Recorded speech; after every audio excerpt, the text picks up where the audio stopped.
A Napa guy knows the only way you'd give a freshly minted driver a brand new car is if he promises to never drive it. Instead, let him grind the gears and knock over the neighbor's mailbox in something a little more suited to his skill level. And with over 400,000 parts and a little Napa know-how, he can safely drive something that's nearly as old as he is. It's not perfect, but it's perfect for him. That's Napa know-how. Blog Talk Radio. Here we go.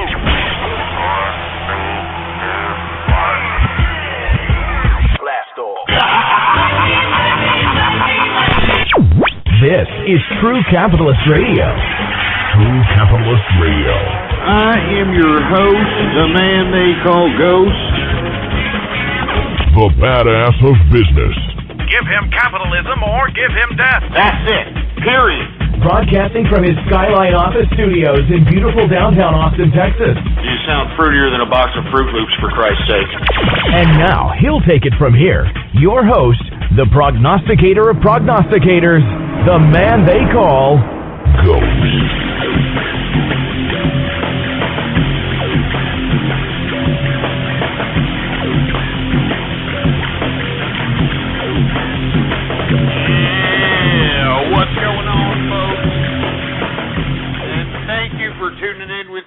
Another edition of True Capitalist Radio. Of course, I am your host, the man they call Ghost. And once again, folks, I want to thank everybody for tuning in with me. It is episode number 78 for all the folks that are keeping track with the True Capitalist broadcast. And before we get into anything else, I want to thank everybody for tuning in. And if you could please retweet, go to your social networking sites, the forums, the blogs, whatever it takes, and let everybody know that we're in effect and in the house right now, spreading around like wildfire, and let everybody know that we're here and chat with us and call us and the whole 9 yards. Anyway, we got a lot of things to talk about. Of course, the equities markets took a dive today. If you happen to be invested in any of the stocks, this is what I'm talking about. I've been talking about it ever since the beginning of True Capitalist Radio, that we were going to see an economic retraction in the equities market. I think we're going to continue to see it. A lot of it has to do with the, believe it or not, the value of the dollar coming back in the currency markets, and not to mention that earnings are not coming out to expectations. So that's scaring away investors. Anyway, let's go ahead and start talking about the markets. Let's get into everything, and then I want to take your calls. 646-652-4869 is the number to call. And before we get into anything else, folks, I'd like for everybody to please, all right, don't be milky lickers. Follow me on Twitter, all right? It's unfortunate that I only got, like a couple of hundred people follow me on Twitter because they're too chicken crap to have me on their friends list because I'm, saying all these controversial tweets. All right, so Ghost Politics here. I'm going to post it up on the chat screen right now. Everybody, please follow this particular name on Twitter. Ghost Politics is the name to follow. Anyway, let's get through the markets, folks, and I want to take your calls. Dow Jones Industrials, believe it or not, closed up on the upside towards the end of today's trading. Very modestly, of course, but it was up 0.15 points. Increase of basically 0%, closing out at 12,807.50. S&P 500 closed out on the negative, 1,356.62 it closed out at, a decrease of 4.60 points, percentage decrease of 0.34%. NASDAQ also definitely on the negative side. It was down 22.46 points. Percentage decrease of 0.78%, closing out today at 2,841.62 points, for Christ's sake. I mean, and you would think that, hey, commodities, right? Commodities, no, absolutely not. Commodities went down. And if you were in the market, if you were in anything today, you definitely took a dive, but I think it's temporary. All right, I think it is, temporary, folks. So, don't sit over here and fret. Don't be abandoning ship out here. I mean, the dollar is only rallying, in my personal opinion, because of the military might that was shown by getting Osama bin Laden, and we're going to talk about that later on. But let's get on with the commodities, shall we? Brent crude was down today, $2.82, a percentage decrease of 2.25%. Brent crude oil closes out today at $122.30. And for all you milky-looking ass clowns who don't know what the hell Brent crude is, it's the crude oil that's shipped out to Europe and Asia. Gasoline futures today are down $29.25, a percentage decrease of 2.81%. Hopefully that reflects in the damn gas pumps here in the near future. Heating oil futures are down $6.07, a percentage decrease of 1.87%. Natural gas futures are down 4 cents. And then, of course, WTI sweet crude, we need that for that particular commodity to come down in America so that we can start seeing some kind of a legitimate rebound instead of all this fluff that we've been getting from cooked economic numbers. But WTI sweet crude is down. It's down $2.66 today. Jesus Christ, pick a peck of peppers for freak's sake. It's a percentage decrease of 2.34%, closing out today at $110.86. So let's keep that damn price of WTI sweet crude coming down, shall we? Agricultural futures, canola futures are down $5.30. Cocoa futures are seeing continued sell-offs. They are down $20. Coffee futures are increasing with their all-time highs, for Christ's sake. Everybody's hooked on coffee. Everybody has to take a sip of some goddamn hot cup of joe so that everybody can continue their productivity, and we're seeing it reflected in the futures prices. It is up today $1.05, a percentage increase of 0.34%. Good Lord, we're seeing continued sell-offs on corn futures. They're down $10.75, a percentage decrease of 1.46%. We're seeing buybacks in the sell-offs in cotton. Cotton was up today $3.06, an increase of 1.98%. Wheat futures are also up $7.50. Soybean futures are down dramatically. I mean, soybean is down $29.25, a percentage decrease of 2.10%. Sugar futures are up 18 cents. Oat futures are up $1. A measly buck, but still it's reflective. I mean, a percentage increase of 0.29%. We've got soybean oil futures down 89 cents, and wool futures have seen unbelievable sell-offs. It's down $33. All right, a percentage decrease of 2.61%. Now let's go to the metals. Now, man, good God. Oh, Jesus Christ. I mean, did we see sell-offs in metals, or did we see sell-offs in metals, for Christ's sake? And why are we seeing this? Because, once again, we're seeing the dollar, the value of the dollar, come back in currency trading. And how do they base the basis of the dollar rallying back in any kind of value? Well, they put it against other currencies in the international community. All right?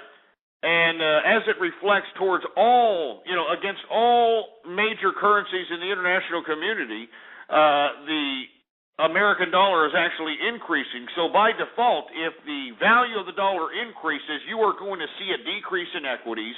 You're going to see a decrease in commodities because the value of the dollar is coming back. It's simple mathematics. But once again, I am saying that this rally in the dollar is temporary. All right, it's temporary. Don't sit over here and think that, oh, yeah, we're coming back now. Oh, yeah, the value of the American dollar. We're kicking some ass and taking names. Once again, be very apprehensive and, it's a retraction. But give it a couple of weeks. As we get into the summer, we're going to start seeing other things. Not to mention, let's get to that June month when quantitative easing, the Federal Reserve's policy of quantitative easing, second phase phases out. And let's see if the Federal Reserve entertains a third phase of quantitative easing. If that happens, you can guarantee yourself that equities and commodities are going to go up. So brace yourself. We may see it. I mean, we heard it in the Federal Reserve's unprecedented press conference with Ben Bernanke. He said, ambiguous language, loose language, stating that he's open to the idea of quantitative easing, third phase. And in my personal opinion, if they put that out as a policy as the Federal Reserve, you better be holding some stocks because they're going up by default. Anyway, copper futures are up $4.65, a percentage increase of 1.11%. Gold, gold is down $19.30, a percentage decrease of 1.24%. It's still up above 1,537 and 80 cents troy ounce. Oh, but everybody see the pullback on silver? Oh, man, we got a whole bunch of pullbacks on silver, for Christ's sake. Unfreaking believable. It was down $4.45 today, a decrease of 9%.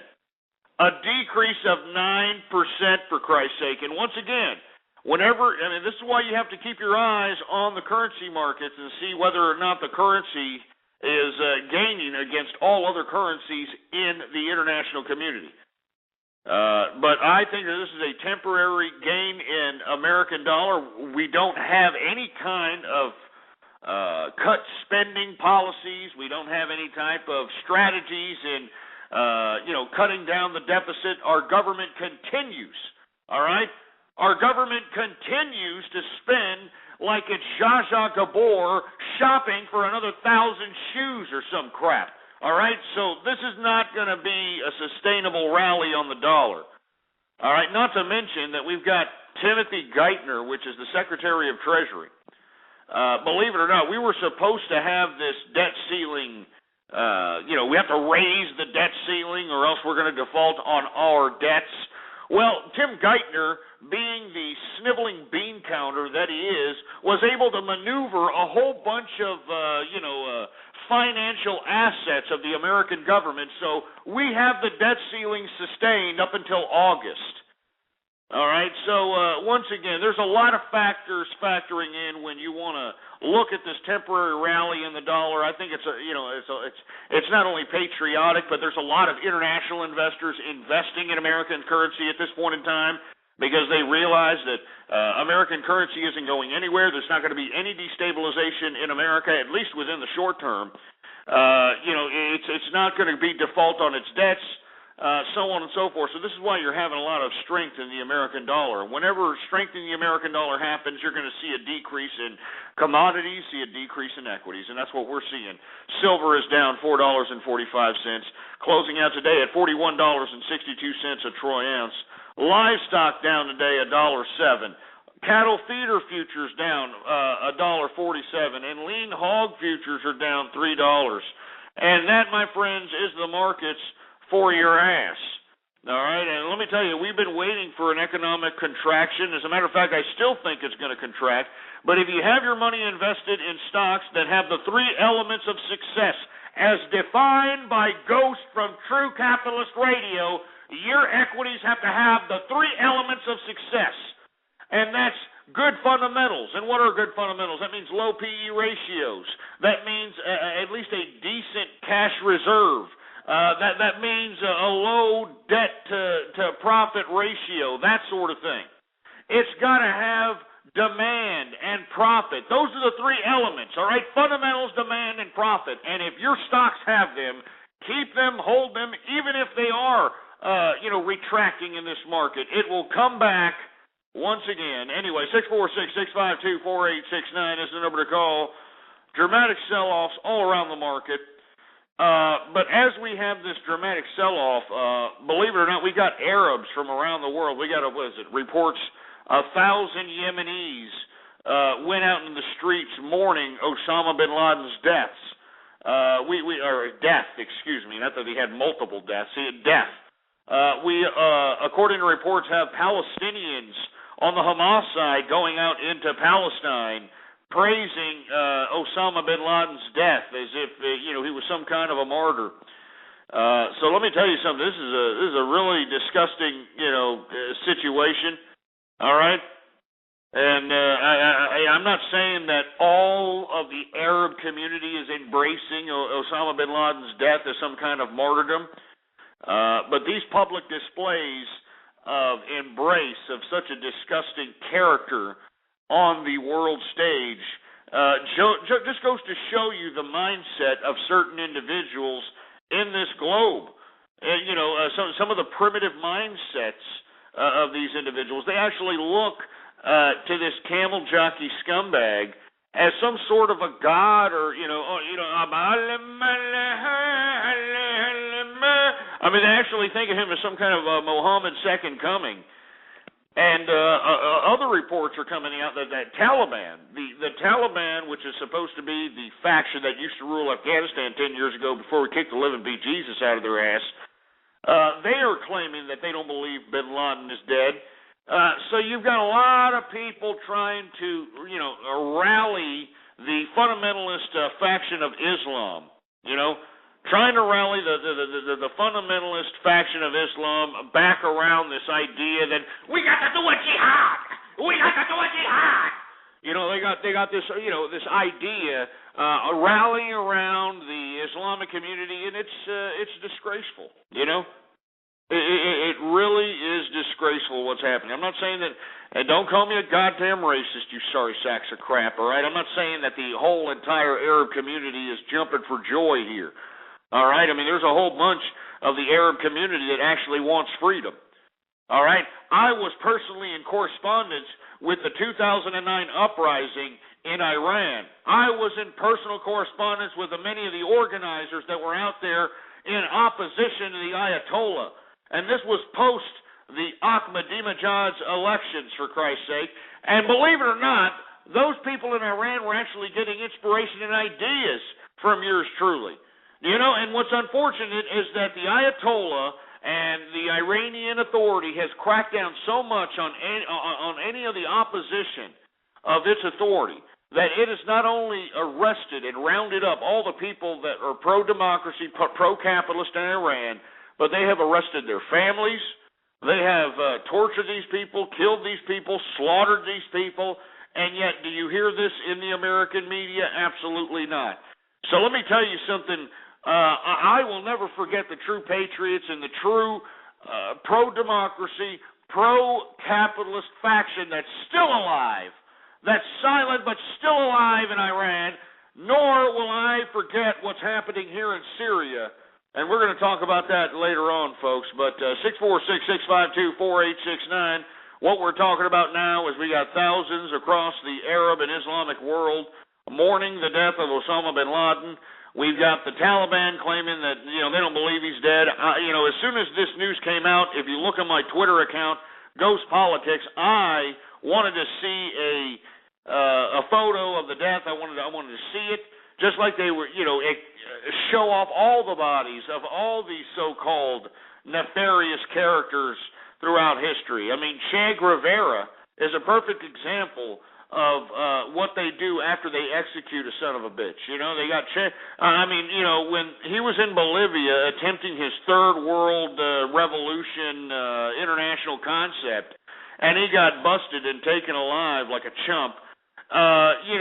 Rodriguez, the CIA operative that was out there, executed his ass. And after they executed Che Guevara, what did they do? They showed his body to everybody. They took pictures. They had camera people, the whole 9 yards. I mean, I'm not trying to be a pessimist. I'm not trying to be a conspiracy theorist. I'm not down with these Alex Jones potbelly assholes. But I want to see a picture, all right? I want to see a picture up in here, and that's all I want to know. I mean, what do you think? 646-652-4869 is the number to call. Let's take some calls here right now. We got 281 on the horn. What's going on? Hey, Connor. I would just like to say that I agree with all that you're saying and that you fuck men. You stupid idiot. 918, you're on the horn. Yeah, you're taking too long playing with your pecker shaft. 407, you're on the horn. Hey, how you doing, Ghost? What's going on, man? Not much. I was listening to your show yesterday, and if you don't mind me bringing up the whole thing about Osama bin Laden getting killed, I really don't believe he's dead either, because... Why? How can... We spent 10 years looking for the son of a bitch, and then all of a sudden Obama says he's dead? I'm not a conspiracy theorist. I'm a future soldier. I'm I'm just worried about the well-being of all the other soldiers and all the other military men out there right now, you know? So you would probably be more comfortable with seeing a damn picture or some kind of video showing that, hey, you know, Bin Laden, this was him, he got shot. I would like to see some documented evidence, but according to the government, the reason that they're not releasing it at this point in time is because they don't want him to go into some kind of martyrdom episode, or they don't want the opposition to use this as propaganda, as him being a martyr of some sort. You know what I'm saying? Yeah. So no, I agree with you. I mean, look, I'm not saying he isn't dead, but I would definitely like to see some kind of picture, some kind of documented evidence that shows that Osama bin Laden is completely dead, decimated, gone. I think it's disgusting that our government recognized this idiot's burial, that we have to oblige Islamic law or something. I mean, in my personal opinion, we should have buried it completely wrong. We should have buried it facing the wrong way. We should have thrown some goddamn hams and some cheese-filled sausages in there, throw some goddamn Jose Cuervo in there. The whole nine, everything, just completely desecrate this piece of trash. But I think it's disgraceful that we, as the American government, took a concerted effort on recognizing this guy as some kind of we have to do something. We have to bury him right. We've got to bury him right. That's screwed up. Screw you. All right? And then we throw him at sea. We throw this son of a bitch at sea, for Christ's sake. Jesus Christ. Let me take a sip of this Crown Royal Reserve here. Cheers to everybody out there who's listening. It's only Tuesday, I know. It's only Tuesday. But who cares, folks? We're chilling like some insane villains. And hopefully everybody out there is, making some capitalist, revenue for a living. Take a sip of this. Cheers to everybody out there. Good stuff. Anyway, we're talking about Osama bin Laden. We've got thousands across the Islamic Arab world mourning his death. Mourning his death. I don't want to hear what you have to say about it. Let's see. We got 630. You're on the horn. Hey, what's going on, buddy? What's up? Not too much, man. How you doing today? It's almost Baller Friday, baby. 3 more days. Shut up, you idiot. All right, we're not talking about Baller Friday. It's Tuesday. It's Tuesday, you idiot. Don't be reminding people about Friday. Stupid moron. It's only Tuesday over here. People are like, just getting home from work. They're probably listening to this on the smartphone, probably listening to this just getting home. And this is, Baller Friday, but go get my rent. Now, do-si-do, turn your partner round and round. And do-si-do, come on now. Get your partners. Get the hell out of here. Anyway, 646-652-4869. Why don't you get your crap straight, all right? It's Tuesday, idiots. I don't care what part of the world you're at. It's not Friday anywhere, ass clown. All right, who else we got going on here? I don't like taking these calls. But I'm gonna venture in there in hopes of trying to maybe entertaining a call that could be something possible of substance. So let's go ahead and take a 111 call. Go ahead, you milky liquor. Hey, Ghost. Hey, what's up, man? Hey, you banned me. I was curious. First, great show, but you banned me, and I was wondering if there's any way you could unban me. I banned you. Well, there must have been a good reason I banned you, all right? And not to mention, you sound a little fruity to be in here anyway. Get the CD, all right? Get him off! I mean, the reason that I banned you is probably because you were flapping your fat Cheeto-stained fingers on the keyboard, talking a bunch of malarkey about me, or you were out here, spreading slanderous lies, talking garbage about me. Hey, if you're banned, tough titty, all right? You're going to have to listen somewhere else. Anyway, let's continue going. We got Friend Zone on the horn here. Hey, Friend Zone, what's going on? They jerk my tunes on. Now, shut up. All right, just take your little wannabe DJ career. I mean, don't you understand? DJing is gone. They don't. It's not even a career anymore. All right, you're never going to be able to make money flipping records anymore. All right, it's gone. They've got computers for that now. Have you listened to your radio recently? The computers are flipping the records, all right? They don't need you anymore. I know.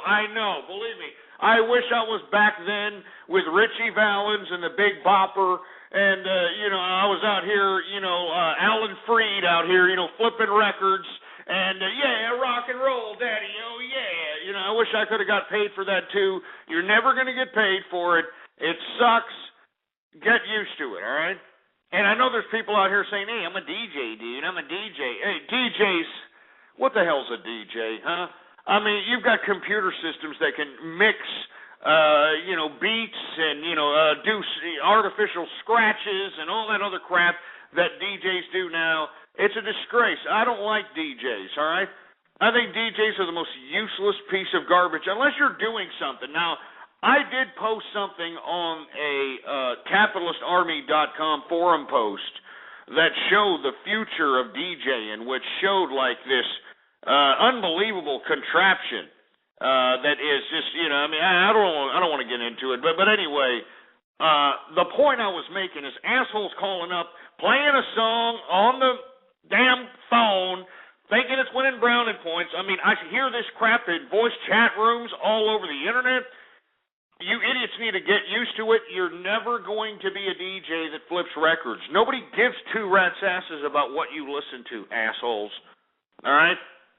Nobody gives two rat's asses about what you listen to, unless, of course, you happen to be one of these DJs at one of the hot clubs in one of these main metropolises, any part of the international community.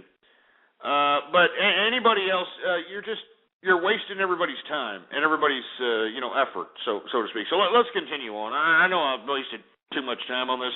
We're talking about Osama bin Laden. We got thousands in the Arab and Islamic community mourning the death of Osama bin Laden. I want to hear from you. What do you think about this? I mean, are you a little upset? Does it get you a little chapped in the ass? I want to know what you feel about it. We got area code 801. You're on the horn.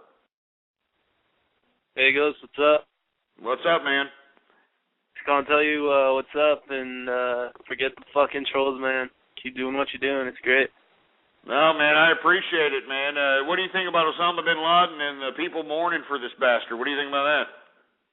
Yeah, that's pretty fucked up, man.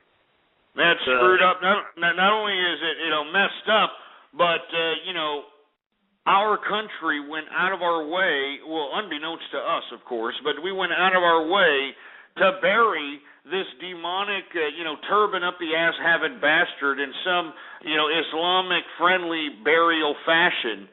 And this is the type of thanks we get. We still get imbeciles coming in here saying, oh, we are going to put them out at sea, and we're going to, make sure that we oblige Islamic law. I mean, screw this bastard.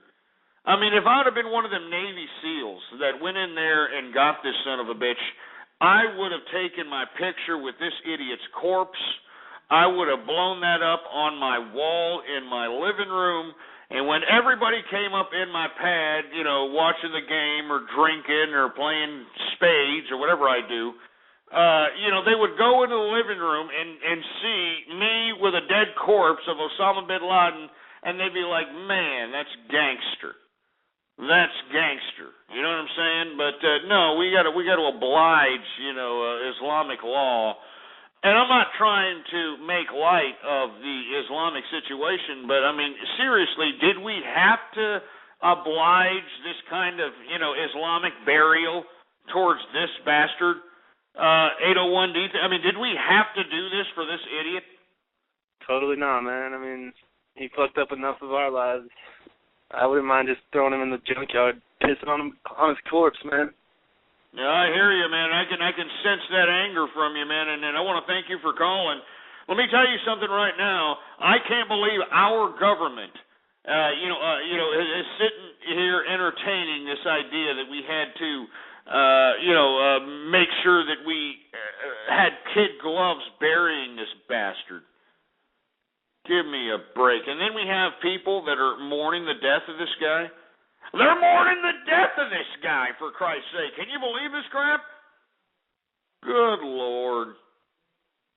Anyway, 646-652-4869 is the number to call. Are you mourning the death of Osama bin Laden? I want to hear from you. All right, maybe you're a part of that contingent in the international community that, believes that Osama bin Laden should be praised, and you're out here doing one of these, you're out here doing one of those for him. So, let me continue on. Here we got a 3, 2, 1. You're on the horn. All right, I've been thinking. When life gives you lemons, don't make lemonade. Make life take the lemons back. Get mad. Shut up, you stupid moron, all right? Nobody gives a crap about your little feeble dogma, huh? Hey, when life gives you lemonade, shut up, all right? No one cares about your little stupid dogmas, all right? Anyway, 646-652-4869. We're trying to get some callers here. This is episode number 78 for all the folks that are keeping track with the True Capitalist radio broadcast. We were talking about Osama bin Laden's death being mourned by thousands across the Arab and Islamic world. I want to go into the next subject matter about the country of Pakistan and all the money that we give these sons of bitches to supposedly fight the war on terror. What are we getting, $20 billion or something like that? Unbelievable amount of money, all right? And where was bin Laden hiding at? This idiot was hiding in the middle of the ISI retirement center and, in the middle of the ISI recruitment center. I mean, it's disgusting. And you had Pakistani intelligence all over the goddamn place. You had an army garrison. You had all this crap, all of it. And all of a sudden, Pakistan, you had Pervez Musharraf, talk to Diane Sawyer yesterday, and this guy had the audacity to come out and say, we didn't know about the Osama bin Laden. We didn't know. If we would have known, we would have done something about it. Shut up! Shut your stinking hole!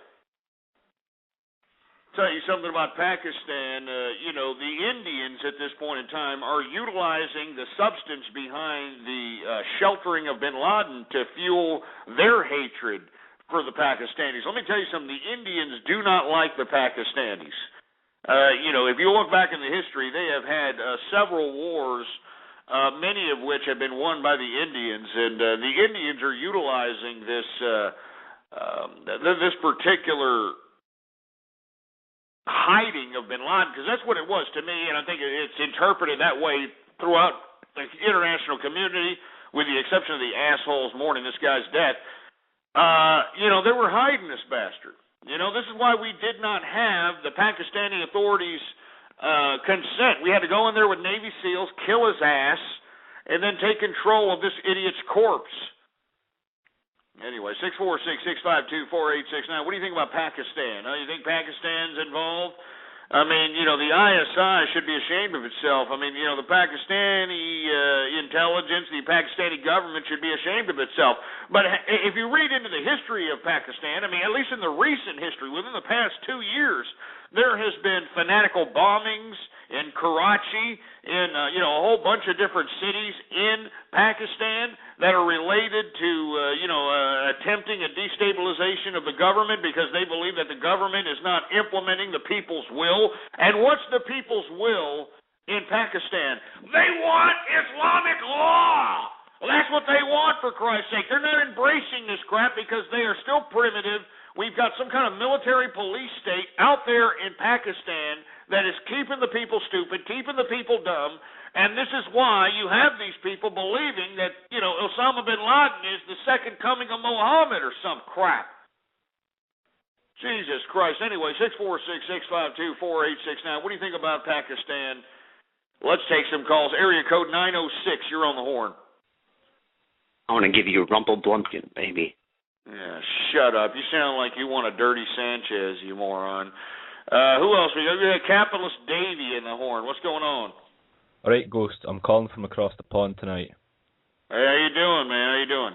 Not bad. I've got a point to make about capitalism, but I've got a question for you first. Go for it. Alright, well, obviously you're a successful capitalist, so what do you plan to do with all the shitloads of money you've made? What do I plan to do? Well, man, I'm planning to live lavish. What are you talking about? I'm living lavish now. You know, I do what I want. I mean, that's the whole purpose of being a capitalist, you know, to do what you want when you want. You know, the ability to go out and you want to ride in a limo, you can ride in a limo. They're not very expensive, especially if you have an account with them. If I want to ride private Lear by chartering a jet for about $3,000 or $4,000, I can do that. I mean, if I want to sip on some goddamn cognac, Louis the 14th, at about, a G a bottle. I mean, I can do that. You understand what I'm saying? And the only way that you're going to continue to do that is if you continue to make capital. And not only continue to make capital, but make profits, get bigger, get better, and that's what every capitalist should be able to achieve. Not everybody's going to be able to achieve the same levels.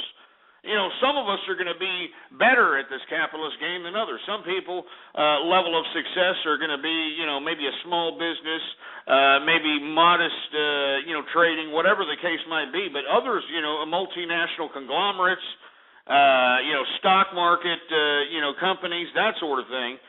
So let me tell you something right now. I mean, the reason I'm a capitalist, what I'm doing with all this money is living great, living lavish. I'm eating T-bone steaks and prime rib eyes every single day. I'm having chefs prepare my food.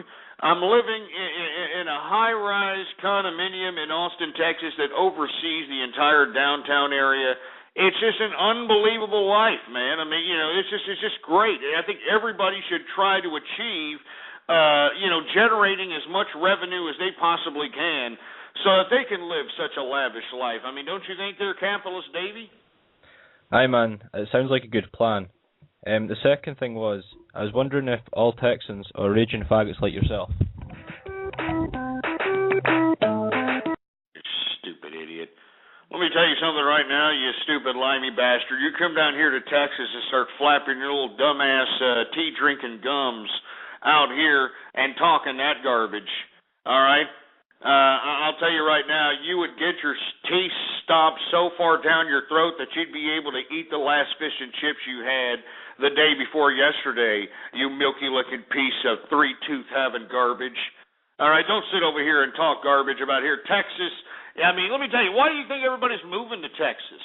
All right, I'm looking at the damn license plates that are coming in here to Austin, Texas. I'm seeing them from California. I'm seeing them from New York. I'm seeing them from Florida. I'm seeing them from all over the country. You want to know why they're coming into Texas? Because we have the jobs, you assholes.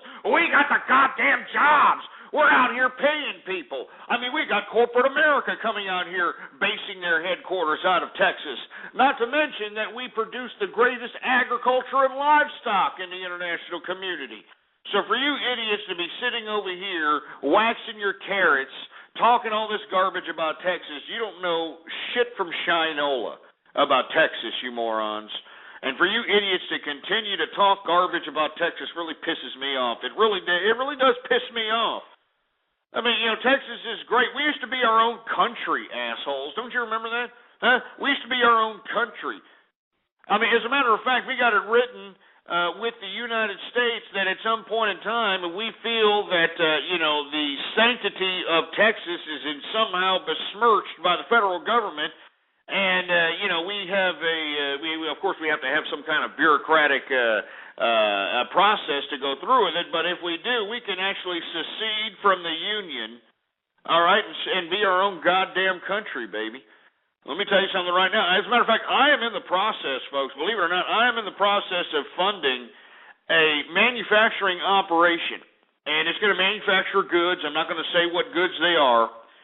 But when they start manufacturing this stuff, I'm not going to put made in the USA, baby. Oh, no. I'm putting made in Texas. That's right. I'm putting made in Texas, baby.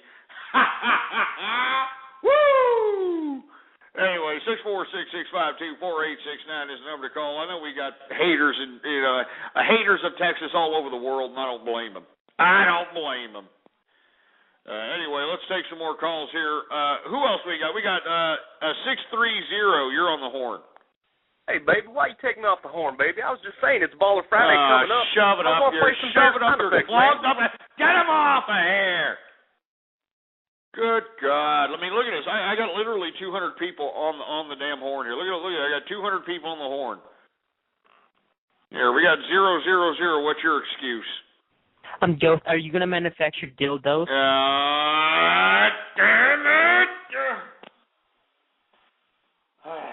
We're not gonna. I'm not even gonna acknowledge it. I actually promised some of the people in the capitalist army that are listeners that I will not acknowledge these internet butt stalkers that are going to call up and act like fruit bowls, trying to take a whiff of my butt crack, trying to lick the bacon bits out of my cheese hole. They need to take about 10 steps away from my butt crack, for Christ's sake, because I'm not down with that crap. I know that we live in a day and age where, we're watching, television shows on MTV like Skins.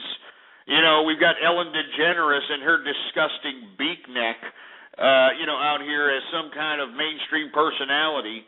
And, it kind of makes you wonder, why in the hell did Ellen DeGeneres get that beak neck? Maybe she was stretching that neck out a little bit. I'm just saying, I'm just saying.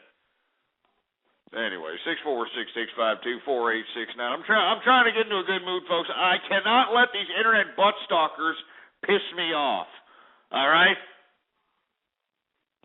Anyway, 646-652-4869. Man, we got a lot of people on the horn here, folks. A lot of them. We're going to try to get to all of them if we can. We were supposed to be talking about how Pakistan is becoming suspect by not only the United States Congress, but many others in the international community on why exactly Osama bin Laden was able to run, roughshod in an area where, the Pakistani intelligence was, obviously in the vicinity in mass quantities.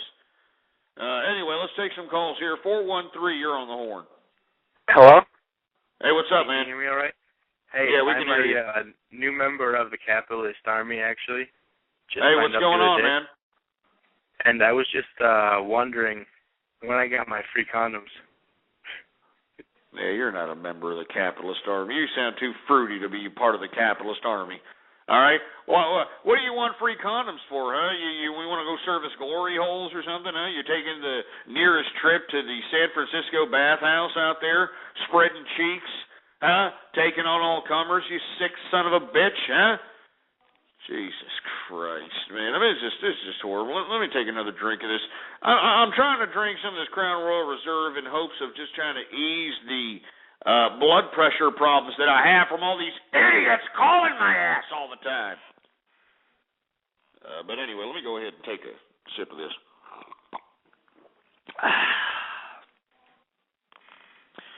Anyway, 646-652-4869. is the number to call. What do you think about Pakistan? That's what I want to know. Who else we got here? We've got future DNB on the horn. What's going on? Oh, my God. I'm a new member of the Capitalist Army, and I just wanted to say, here's this fruit bowl. Here's this fruit bowl again. Here's this fruit bowl. Here, let's hear you talk like a chick and then talk like a dude so that you can, somehow impress your butt buddy on the internet. I don't know. Dude, go ahead. Let's go ahead. Go ahead. You want me to do it right now? Go ahead. No, it's from yesterday. Last night, I had my penis ripped off. I can't go back anymore. This is America, folks. Do you understand what I'm saying? This is America. Hey, go ahead and say your voice, like your regular voice. No, I got my dick ripped off, and I can't. No, shut up. We know it. Go ahead, go ahead and put out your regular voice. Why do you want me to talk normal so much? It's so hard to keep it up here. No, shove it up your ass. All right, shove it up your ass. Can somebody get this trans testicle off my switch? Get this RuPaul-loving piece of Michael Alec Baldwin freak show crap off my line right now. Get him off.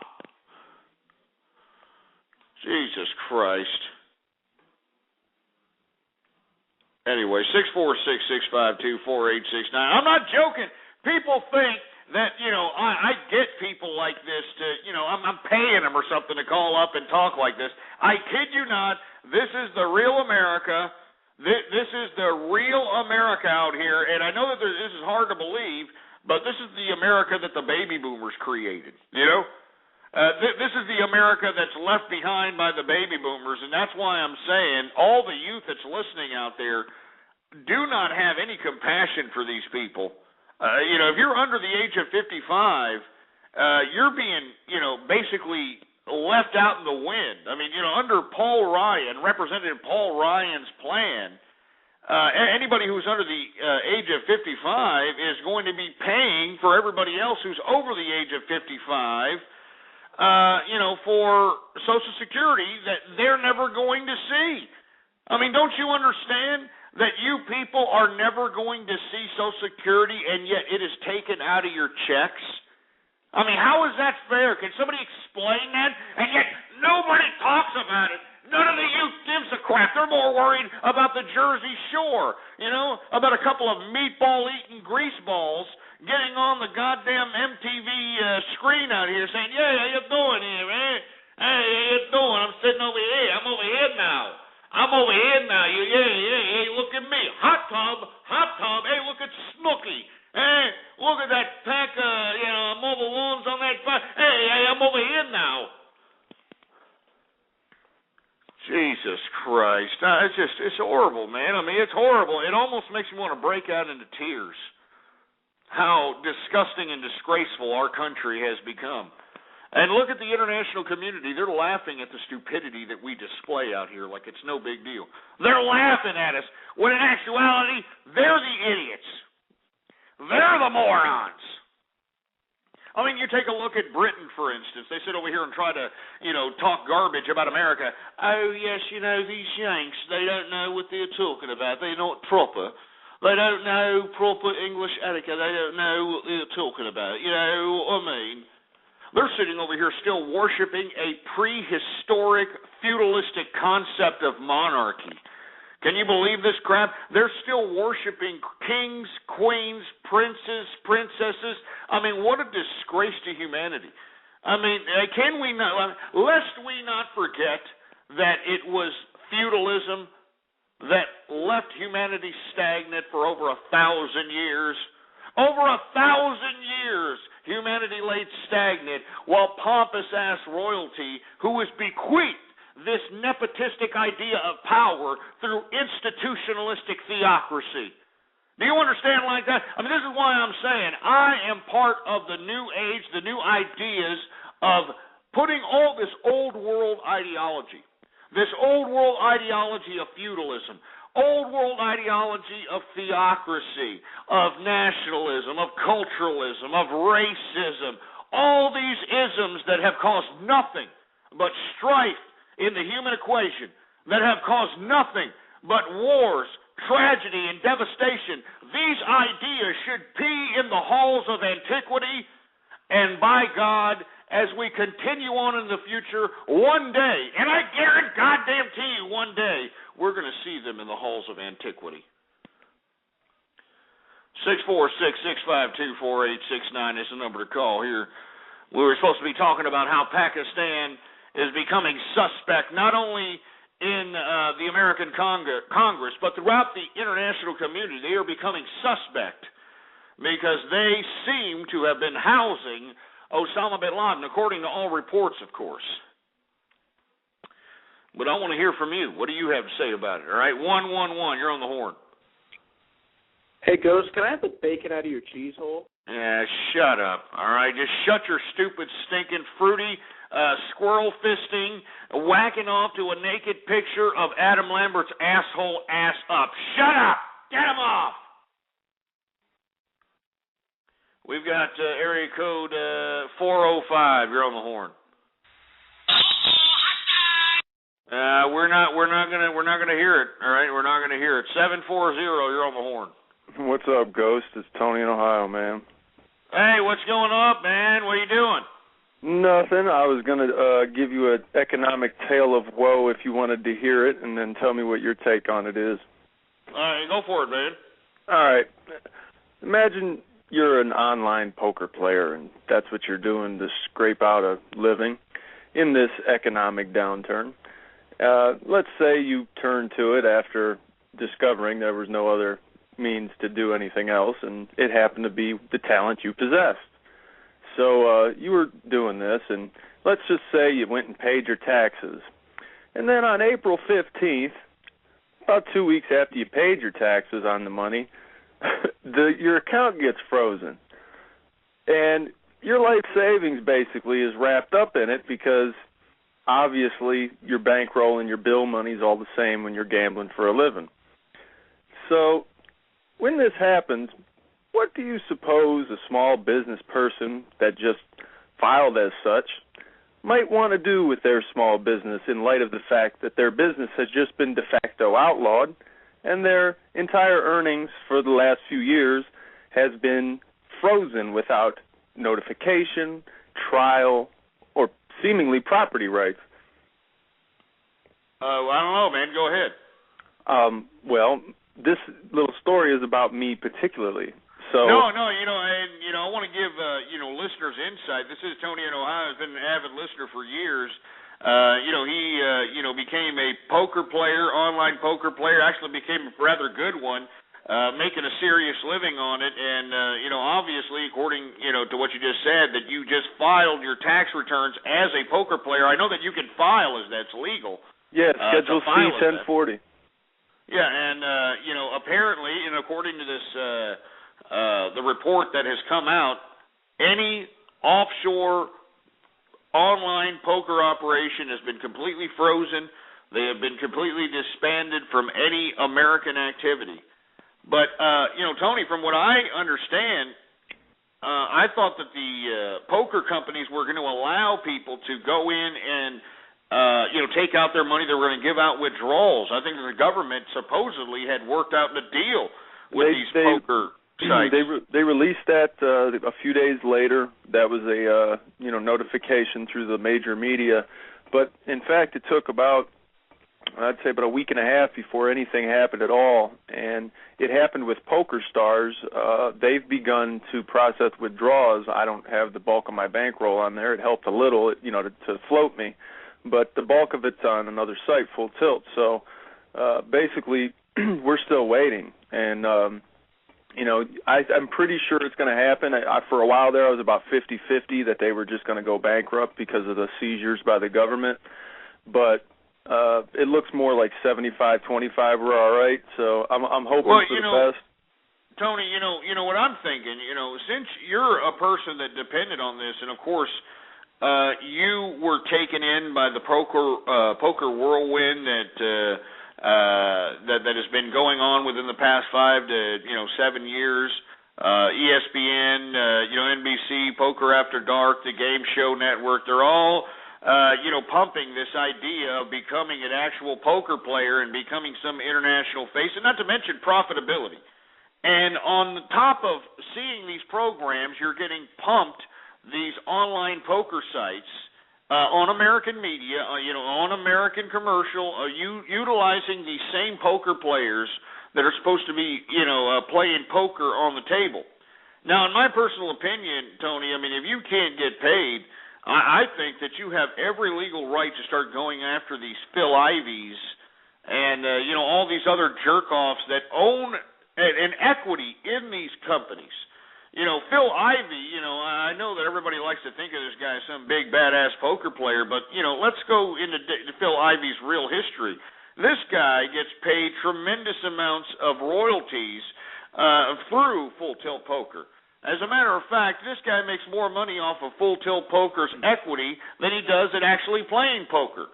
So this is why he can go out and, sit over here and play this poker, play this and play that. As a matter of fact, I've heard through the grapevine, through certain people who actually work in the productions of some of these actual real money events that are on television, I've actually heard that these guys actually give back each other the money at the end of the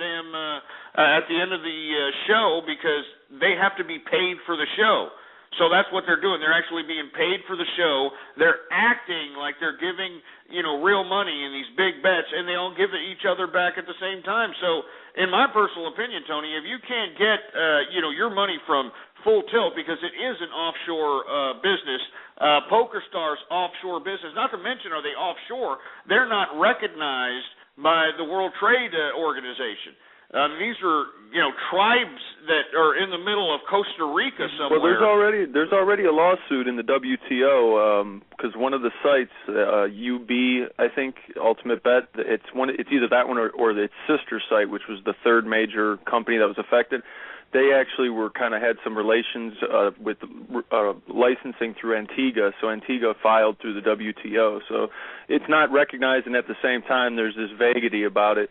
But I mean, I agree with what you're saying. To me, like right now, I don't want to focus on the players, because I'm looking at what beautiful free market activity might save my money. Because if it wasn't for the free market, my money would be gone. They just basically seized all these guys' profits for like the whole year. They seized like $3 billion in an industry that was $6 billion annually last year, and that $6 billion is going to be down because of the recession. The players are down. That's a fact. We can look at the stats and see that. So we know that had to be all their take. So they tried to bankrupt these companies, and it just, fortunately, 60% of the players are from outside the United States, so these companies are able to keep going, and they do want to pay us out. Why? Because of free markets, not regulation, because they're going to say, my reputation is based on this. If I don't pay out all these Americans, all these foreign players are going to vacate and go to a competitor. And frankly, that's what will happen. So it's only based on the corporation's reputation that I might get paid. If the U.S. government can just free up some of their funds, we'd already got paid. But they don't want to do that.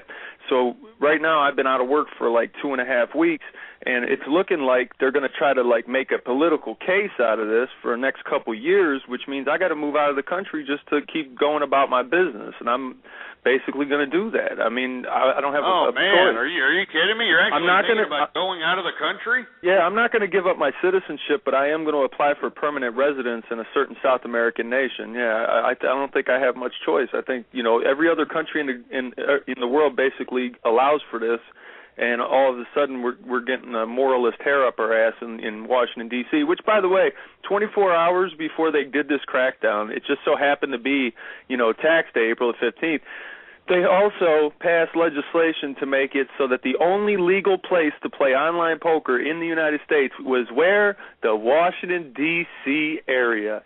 So my politician can sit there and play a hand of poker legally, get his withdrawal, everything, but me making my little living off of it, I can't work for 2.5 weeks. Unbelievable, man, and it's really unbelievable that you're considering leaving the country, but I understand. I mean, if you're really good at this poker thing, you want to go and pursue it. But, are you, if you can withdraw the money from these particular sites, would you consider online gambling if they were based out of Atlantic City, based out of Las Vegas, based out of these legitimate gambling areas that we have in America, because that's where it looks like it's headed? I mean, I have no problem with playing on a site if they would re-legalize it. Basically it's not illegal to play, so that's not really a problem. It's just that de facto right now, I mean, if they just seize imagine you're me right now, right, and your whole account just got froze up for and no warning, the government doesn't tell you nothing, the site barely tells you anything. It took the site a week to get back to you to even start talking to you. So it's a very scary thing to have no trial rights, no property rights. So it comes down to, can I trust the government not to seize my funds again or freeze my funds again, whatever the case may be, whatever they feel like doing. Because apparently they don't have any rule of law, about this.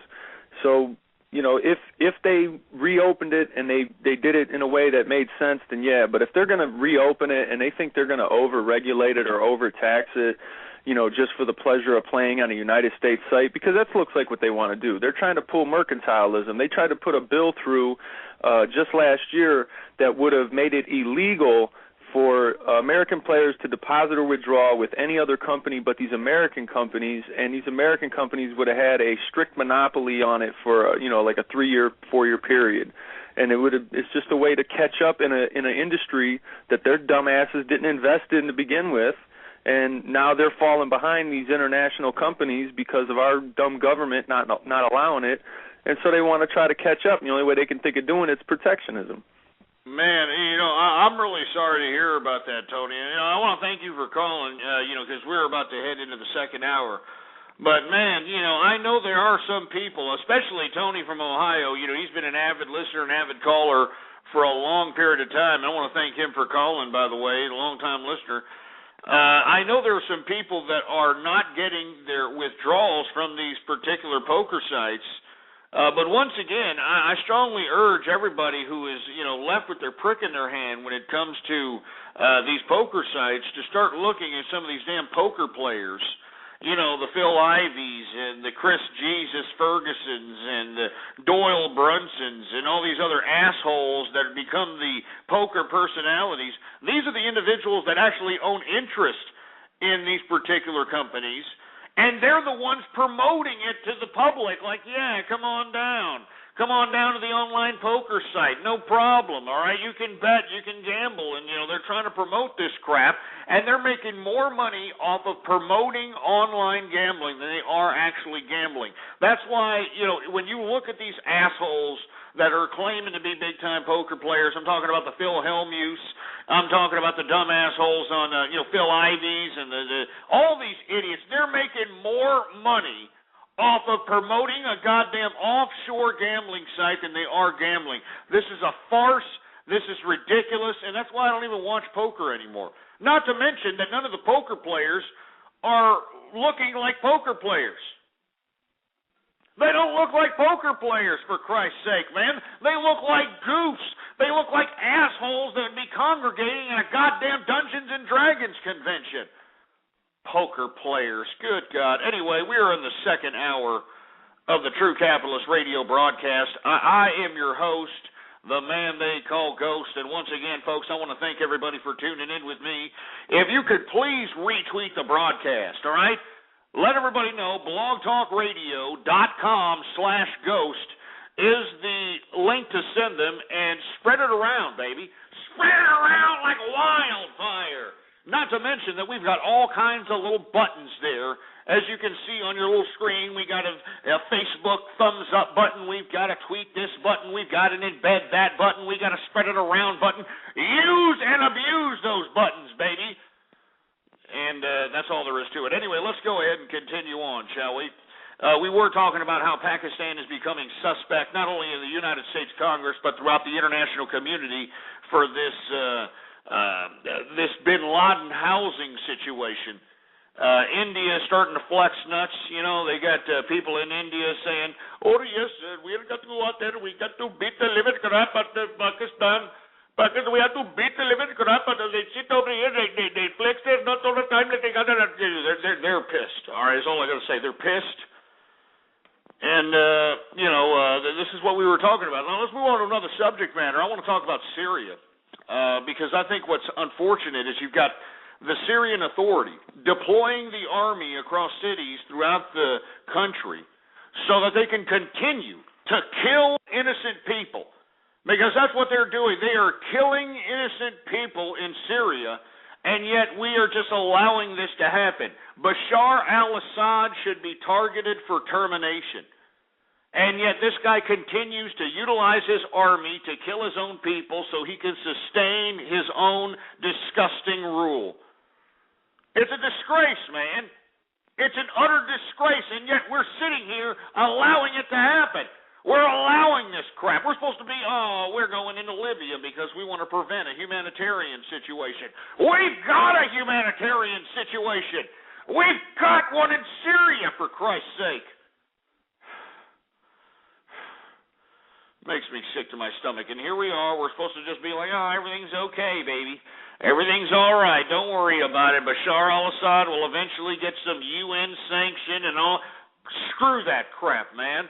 Just like the Ayatollah who, slaughtered his own people in 2009 is the same situation in Syria. And let me tell you something. I will never forget those true patriots in Iran in 2009. Never forget them. And I know they're still listening. They read my blog. I get the numbers. I get where they're coming from. And much props to the Iranian resistance out there. Death to the Ayatollah. Death to Ahmadinejad. Death to Bashar al-Assad. Let's take some more callers here. 646-652-4869. We got 705 on the horn. What's going on?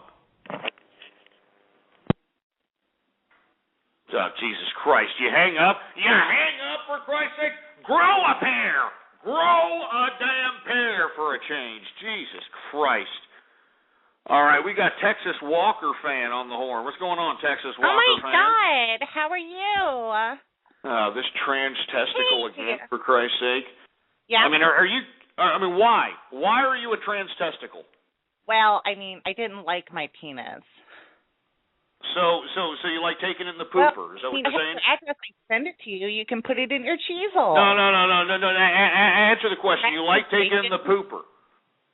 No, I got a vagina for that now. Remember? Yeah, this guy. Yeah, just get him off, for Christ's sake. I'm trying to have a serious conversation. All right. We want to get in the mind of a trans testicle. All right. But you want to sit over here and talk about, I got my penis. Stupid sick bastard. Anyway, let's continue on, shall we? We got area code, 479. You're on the horn. I'm Ghost. Let's play strip poker, baby cake. Damn it. No. Just calm down. Calm down, Ghost. Calm your ass down. I'm not going to do it. I've told myself I'm not going to do it. I mean, I promised many of the members of the capitalist army to calm my ass down, and, I'm going to do that. So, much props to the capitalist army that's out there. All right? Much props. As a matter of fact, if you're listening in, join the Capitalist Army, www.capitalistarmy.com, and let everybody know that, hey, capitalism is the best economic global model that's going to bring peace to mankind. www.capitalistarmy.com. All right, hook it up. Let's take some more callers. We got Poco Kitty. What's going on, Poco Kitty? You there? Silly bastard. Muzzy Bennett. What's going on, Muzzy Bennett? Hi, Ghost. How you doing? How you doing, man? I was just wanting to clarify that us Scottish capitalists appreciate what you're doing, and I enjoy listening to your show. Just ignore these trolls, man. I appreciate it, man. Hey, you know what? I mean, it's good to hear Scottish capitalists. I know I get a lot of trolls from all over Europe, but I know that Europeans are not all falling hook, line, and sinker with all this socialistic garbage. You know what I mean? So let me tell you something right now. I hear you. And before I move on, sir, I got to kick somebody out of my chat room. There's some guy here going way beyond, what's going on here. And it better not be you, Maxta. You know, Donnie? That better not be you, Maxta, because if it is, I'm going to call your ass. All right? I'm calling your ass. Anyway, where were we? Where was he at? Oh, yeah. Jesus Christ, I lost my son. Muzzy, I'm sorry, man. Hey, thanks a lot, man. What? Yeah, no problem, man. I appreciate it. We got Kyle on the horn. Hey, Kyle, what's going on, Kyle? Spermy the cat. Spermy the freaking cat. Are you kidding me? Oh, Jesus Christ. I mean, what's going on here? Don't tell me you assholes made some kind of a switchboard about me, all right? I mean, seriously, I don't want that. That's the last thing I need is some assholes calling up, prank calling, making switchboards out of me, making me look like more of a jagoff. It's bad enough that you idiots have made these dumbass YouTube videos about me. All right? I mean, I take this goddamn show as serious as a heart attack. I'm doing YouTube, Google searches about yours truly, and I'm getting these jag-off, milky-licking, nipple-clamp-loving, butt-plug-up-the-ass-looking YouTube videos that sit over here and make a mockery about things that I take very, very, serious. I take this to heart. Do you understand that? I take this to heart, for Christ's sake. I'm a capitalist! I'm a goddamn capitalist! And I deserve the respect accorded that title, and for all you people that aren't giving me that respect, it's obvious that you're Karl Marx worshiping, Frederick Engels ass-licking communist bastards. And I don't even know what you're doing here. All right, if you're some communist breadline waiting piece of garbage, what in the hell are you doing on the True Capitalist broadcast? You milky liquor. 646-652-4869. We're talking about the tragedy and the utter crimes against humanity that Bashar al-Assad is inflicting upon its people. He has deployed the army throughout his country. He is killing more and more people. Hundreds and hundreds of people have already died, wanting to get rid of this despot regime. And it's a disgrace that our media can't even cover this. I mean, this is a true crime against humanity here. Jesus Christ, got a lot of people still calling up, for Christ's sake. Obviously, a bunch of milky-licking pieces of ass-crack-licking garbage that are sitting over here wanting to prank call me, which I really don't appreciate, for Christ's sake. This is a serious show for all capitalists listening worldwide. I mean, don't you idiots understand that I've got capitalists listening throughout the world? And you people are making a mockery of it? Calm down here. I'm sorry. I'm sorry.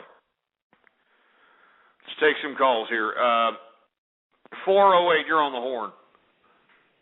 What's up, Ghost? How you doing? It's Goofy Bone. Oh, hey, what's going on? It's Goofy Bone, man. Just give her a bone. Yeah, what's going on, man? It's good to hear. Hey, cheers to you, man. Let me go ahead and take a drink here. Yeah, cheers to you, Ghost. I'm sorry that these trolls are bombarding you, but cheers to all the trolls for being a bunch of little girls hiding behind a screen and can't even fight a real man. Cheers to those. Hey, let me tell you something, Goofy. You don't sound as hungover today, man. You sounded really trashed yesterday, man. You sounded really, really horribly. You could just tell that you had a good night and you're gonna have a bad day. You know what I mean? Well, Ghost, I felt like shit. I thought like the trolls kicked me in the kidneys, and I couldn't even walk yesterday. It was so terrible.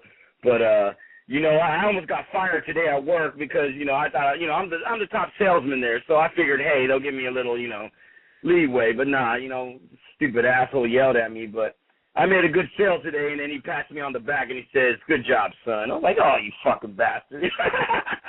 Oh man, you see, that's all it comes down to, man. If you can do some production, if you can produce. That's what it comes down to. That's what these ass clowns out here in America don't realize.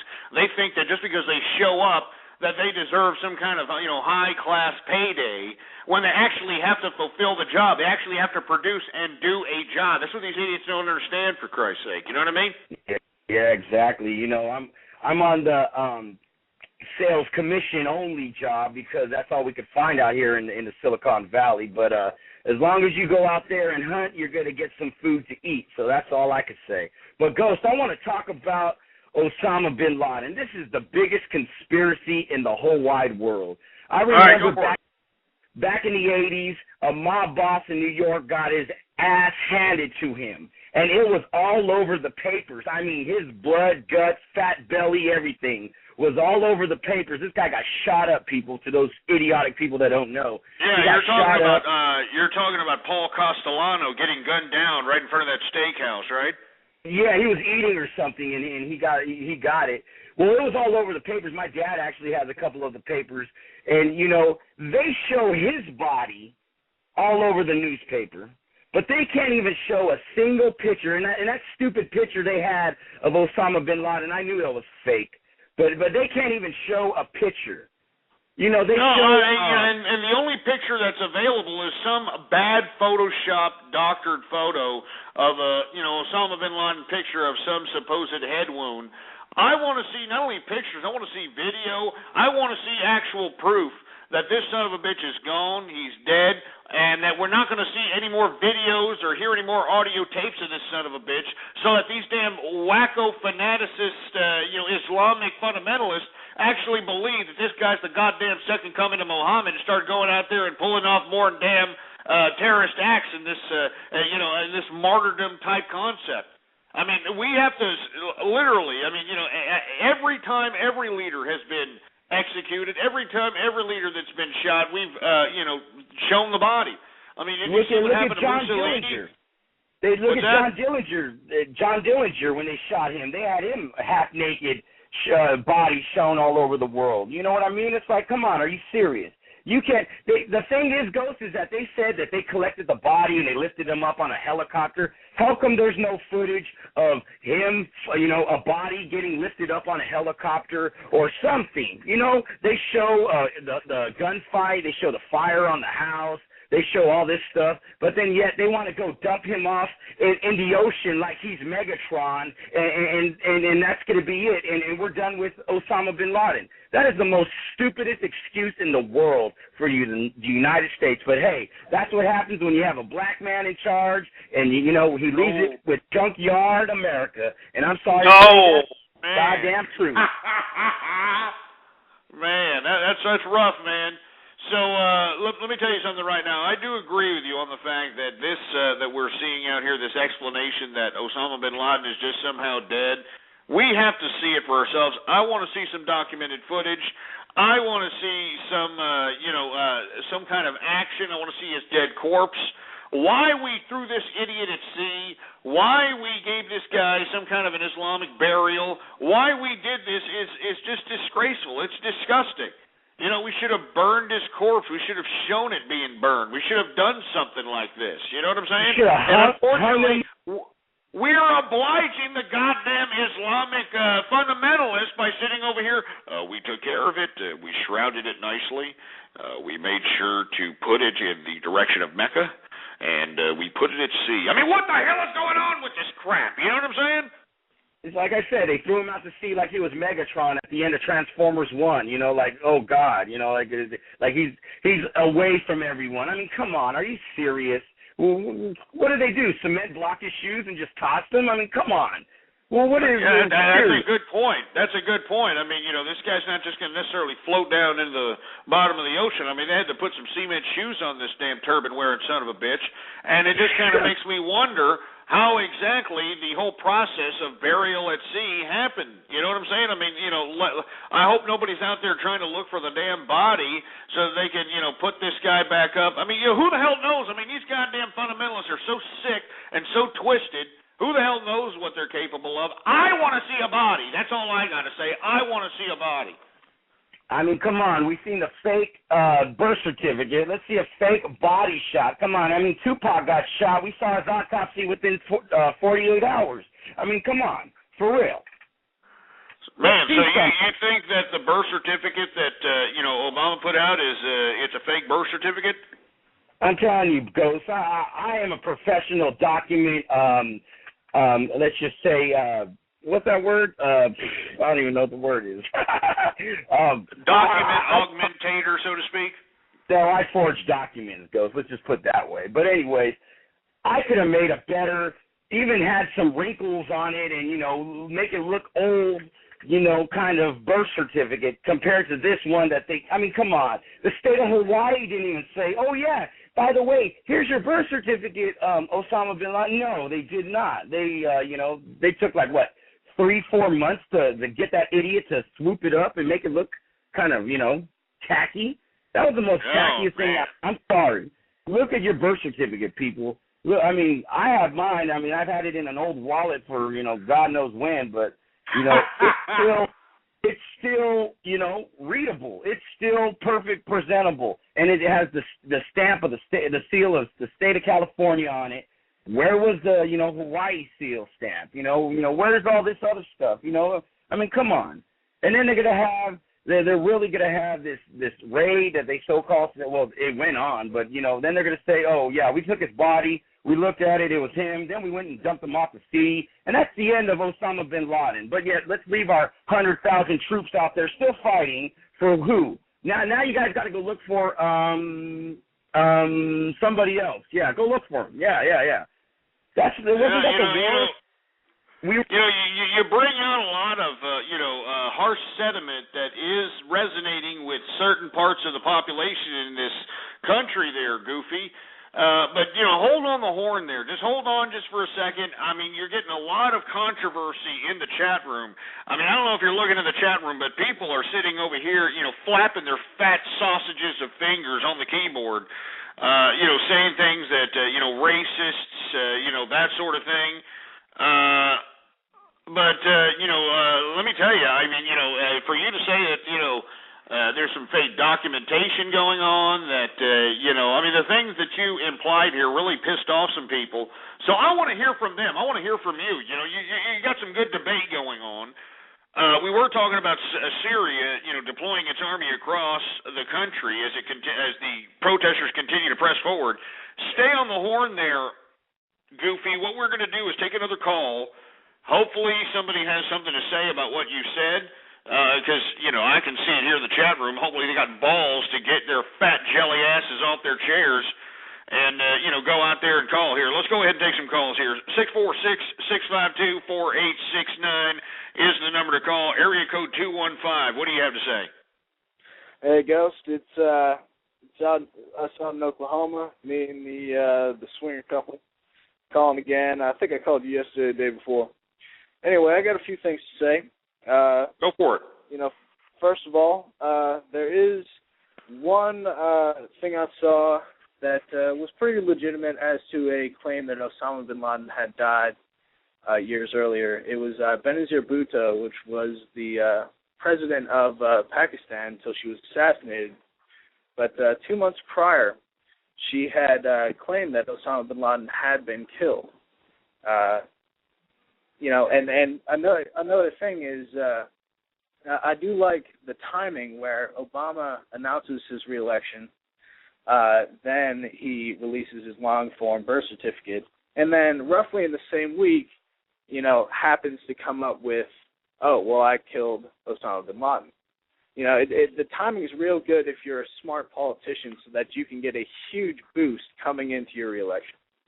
Well, no kidding. I mean, I'll be the first to admit that when reports started coming out about it, they were claiming that the SEAL team attack happened a week previous. I mean, do you remember that as the reports started coming out, as this special report from the president started interfering with programming? A lot of these commentators were getting reports that they had done it a week previous.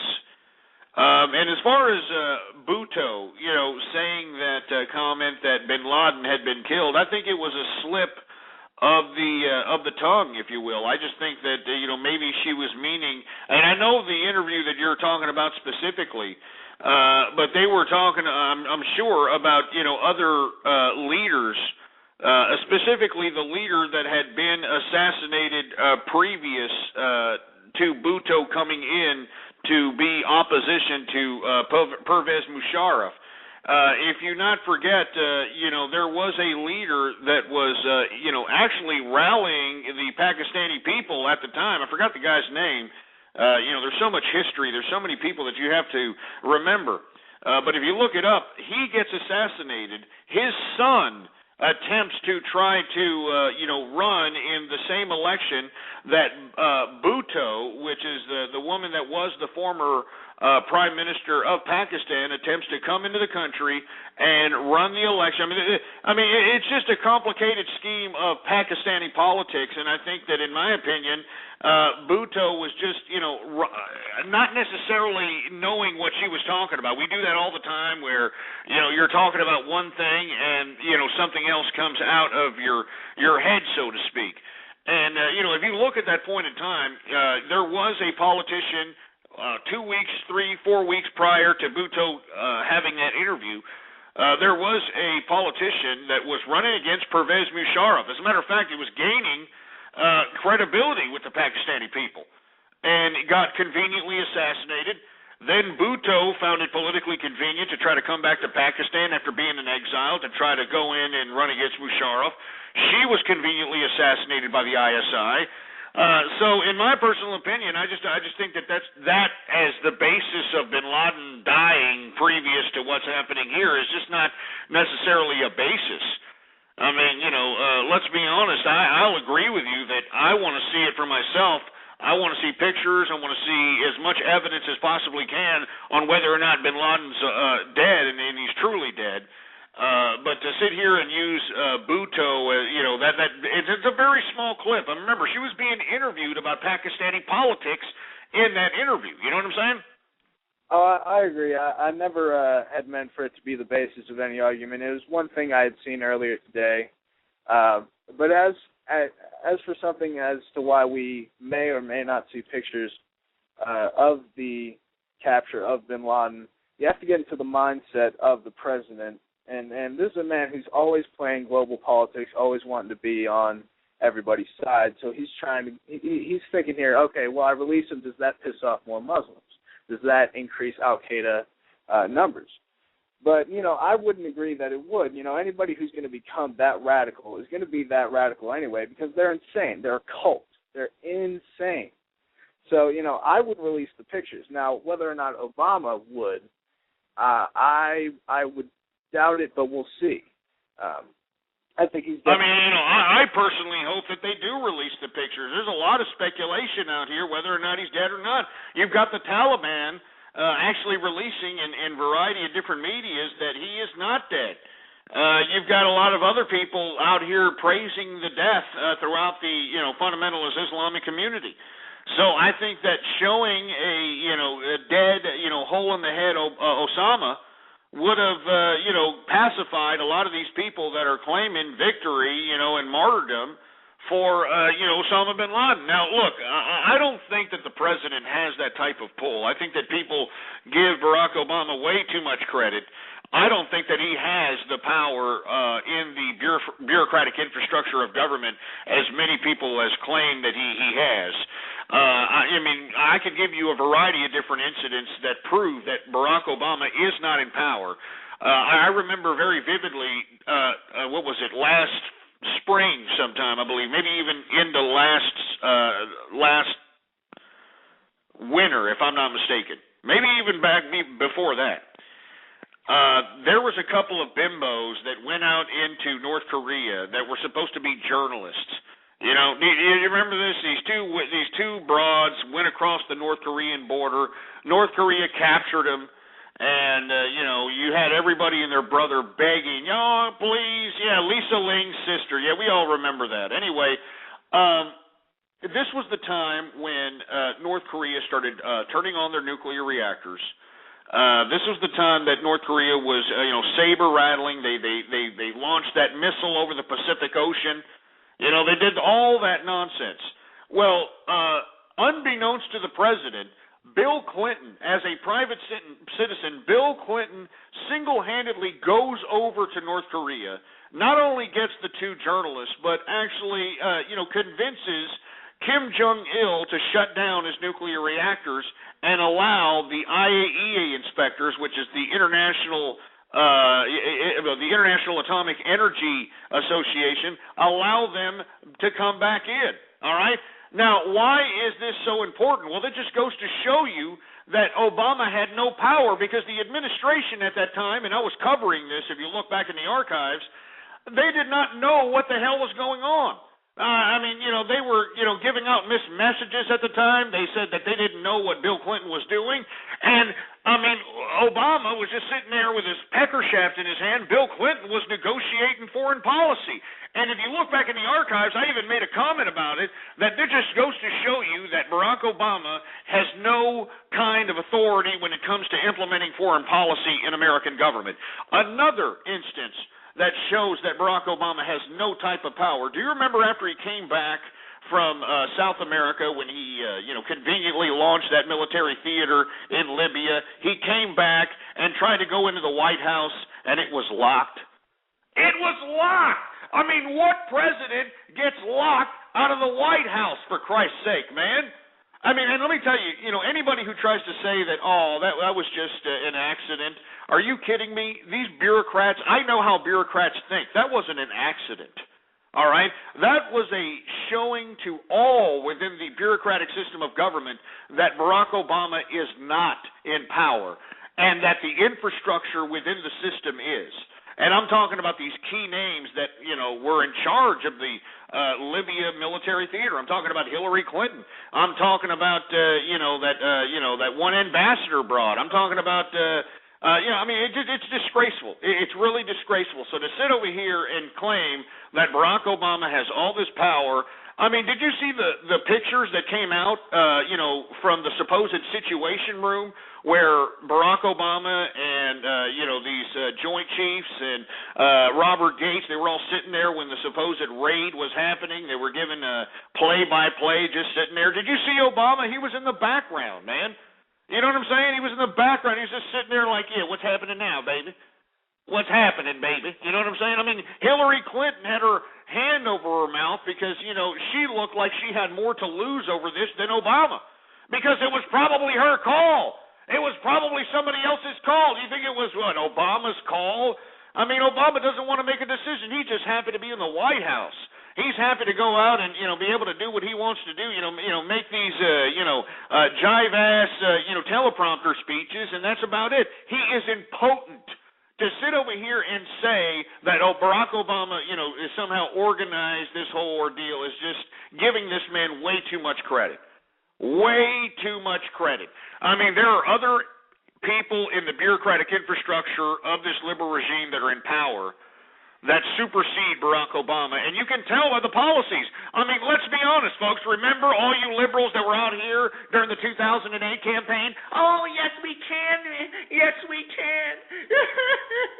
You were crying. You were doing this and that. You were claiming that if we would have elected Obama, that it was going to be a utopia, that there was going to be a chicken in every pot, a Cadillac in every driveway. We were going to have houses in the sky. We were going to have, peace on earth and all this other nonsense, and this man has done the complete opposite. The complete opposite of everything that he said in 2008. Now, do you think that he wanted to just, voluntarily just, do everything completely opposite? No. When he got into office, he realized that the bureaucratic infrastructure of government, it's its own animal. It's its own entity. And not one man, specifically a president, can control it unless that president has enough influence throughout the circles of power, which, let's be honest, Barack Obama doesn't. He just came out of the woodwork. He was just some face that came out of Illinois and learned how to read a teleprompter. You know what I'm saying? I mean, this guy was just like, yeah. You know what I mean? It's disgraceful. It's disgrace. And this is what it should show all of you people that this president does not have any power. He has none.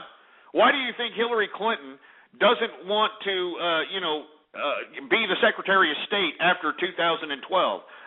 Maybe because she's thinking about running. Why do you think, Bob Gates, stepped down, and you've got all these, people running away from the Obama administration? Even David Axelrod. David Axelrod is the right-hand man. He's supposed to be the Karl Rove of Barack Obama. He ran away. The press secretary, Robert Gibbs, ran away. I mean, all these people are running away. Rahm Emanuel running away. I mean, do you understand what I'm saying? Don't sit here and call my show and say that Barack Obama is some kind of, puppeteer master or something. He's not. All right? He's not. 646-652-4869 is the number to call. Let's take some more calls here. We got Alcoholic. You're on the horn. You sack of crap. Get this idiot off. Friday. What's going on Friday? Jesus Christ. Why don't you get yourself a better computer than that 386SX and that 14.4K modem that you're trying to Skype me with, you asshole? All right? I mean, Jesus Christ. I mean, I hate when people call me up on Skype, and every time they try to, play a song or talk, it's like, I mean, it's like skipping, for Christ's sake. Stupid milky lickers. Let's continue on, shall we? 646-652-4869. 111, you're on the air. Yeah, you're taking too long, milky liquor. 111, you're on the air. Yeah. Hey, what's up? Hey there. Hello? What's up? Yeah, Ghost, I'm kind of pissed off because I'm from Texas myself, and when people call and they talk shit about Texas, I get kind of pissed off, Yeah, I hear you. It's the best state in the nation. I mean, are you kidding me? I get pissed off. I mean, not only is it the best state in the nation, I mean, it's one of the greatest states in the international community, for Christ's sake. I mean, we used to be our own country, man. We used to be our own country. And I'm not trying to sit over here and tout my own, horn here about Texas here, but we got the best business. We got the best atmosphere, environment to conduct business. We've got some great real estate, great quantities of land out here. It's great. It's unbelievable. Unfreaking believable.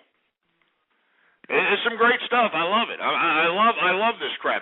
And these people are sitting over here talking about, the Texas was a part of Mexico. Hey, wait a minute. Now, let's take a step back for a second, all right? Let's take a step back. The first settlers of Texas actually negotiated and paid for the land that Santa Anna sold to the first Texas settlers, all right? I mean, let's get that straight out right off the bat, all right? Santa Anna, when he started realizing that, the Texas settlers were starting to become great agricultural-based businessmen, and they were making some serious capital off of the land, Santa Anna realized that he got had. He realized that he made a bad deal, So what did Santa Anna do? He decided to go out and try to become an Indian giver and try to take back the land that the Texans actually rightfully, and they've got deeds to it. There's paperwork about this, all right? I mean, there is paperwork about this, for Christ's sake. Yet this damn Santa Anna Indian giving coming in here trying to take the land away from Texans who had, made it their own. They bought it fair and square. And this is what the Mexicans tried to do. This is what Santa Anna tried to do, but they didn't do it. They did not do it. You want to know why? Because we had some tough sons of bitches out here in the state of Texas. I'm talking about Stephen F. Austin. I'm talking about Sam Houston. I'm talking about Jim Bowie. I'm talking about everybody who died in the Alamo. I'm talking about everybody who fought for this great state of Texas, for Christ's sake.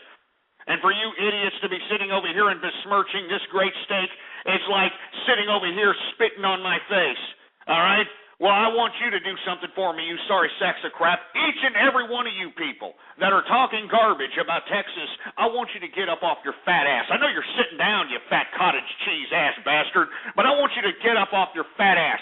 Get up! Get up right now! I want you to get up off your fat ass, and I want you to go to the nearest mirror that's within your vicinity. I don't care if it's in the goddamn bathroom. I don't care if it's above your dresser. I want you to go to the nearest mirror, you ass clowns. So get up! Get up right now! And I want you to look at yourself in between those goddamn beady eyes of yours in that mirror, all right? I want you to look at yourself. I want you to ask yourself, are you some kind of a human being out here? Do you even give a crap about your life? Are you making any kind of production in society? Are you facilitating any kind of progress in society? No. And I want you to continue to look in between those disgusting beady eyes. And you know what I want you to do for me, you sorry sacks of crap? You know what I want you to do? I want you to spit in your face! Spit in your damn face! Spit in your face! That's what I want you to do! Spit in your goddamn face! And that is from me to you because you deserve it!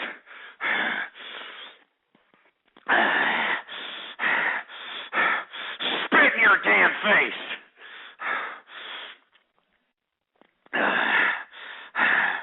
I'm sorry, folks. I know I'm getting a little out of hand here, but I mean, look at these people.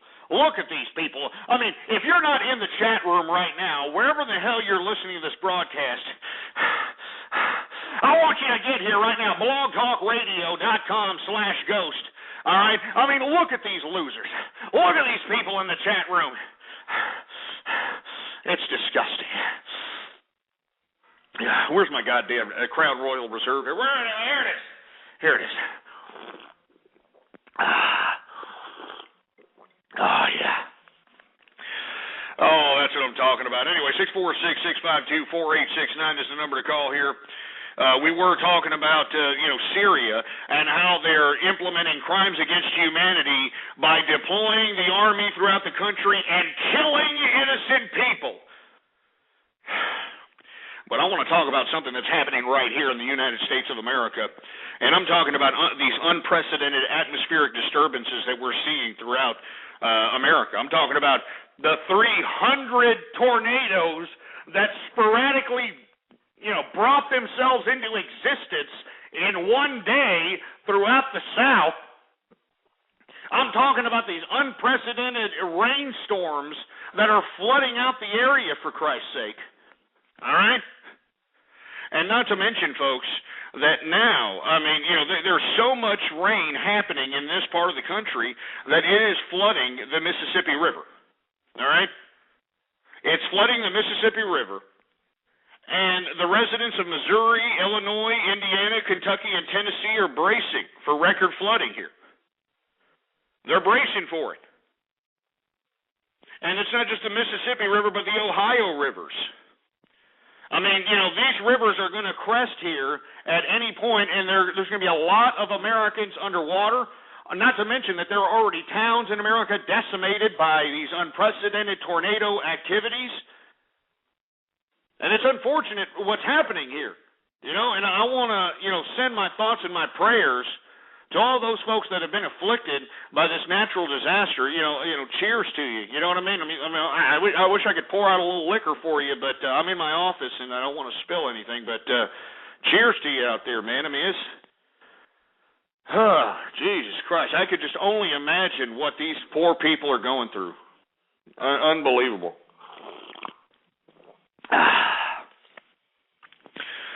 Anyway, 646-652-4869 is the number to call. Once again, if you have a time, please send your thoughts and prayers to the residents of Missouri, Illinois, Indiana, Kentucky, and Tennessee, which are bracing for record flooding because of the Mississippi and Ohio rivers. And, I hope everything turns out all right for those folks. I know it's getting a little hairy, to say the least. It's getting a little hairy.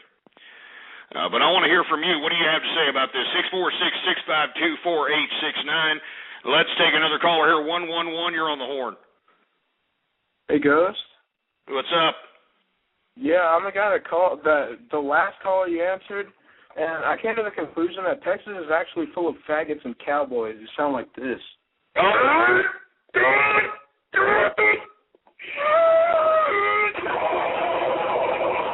a minute. You're actually calling me a fruit bowl with that tech guy sounding voice you got going on, man? Are you serious? Seriously, let's hear your voice again. Come on, let's hear your voice again. Come on, turn down that little stupid dumbass old down. Let's hear your voice. Stupid sack of crap. Get this fruity bastard on. Get him off! Anyway, 646-652-4869. Let's take some more calls here. 630, you're on the horn. Let's smell your dick. What?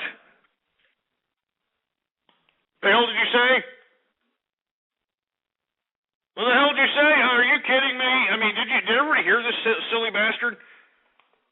Oh, Jesus, man. We got some sick bastards, and we got some sick fruit bowls that think that, this is an online gay pride parade or something, but you need to take about 10 steps away from my freaking butt crack about this crap. Do you understand what I'm saying, folks? I'm not down with what's going on here. Anyway, we got Kinetic on the horn. What's going on, Kinetic? I'm the goddamn Batman. What's going on? I'm the goddamn Batman. You're the goddamn Batman? Yeah. Oh, yeah? Well, why don't you go fight some fucking crime instead of sitting over here jerking off, you idiot? Get off! 646-652-4869 is the number to call here. Let's take some more calls. What do we got? We got the Alaskan Capitalist. Is that you? Oh, my God. I found out why all the tornadoes are happening, because God wants to get rid of all the Southern people. Jesus Christ. And where exactly do you live with your trans-testicle ass?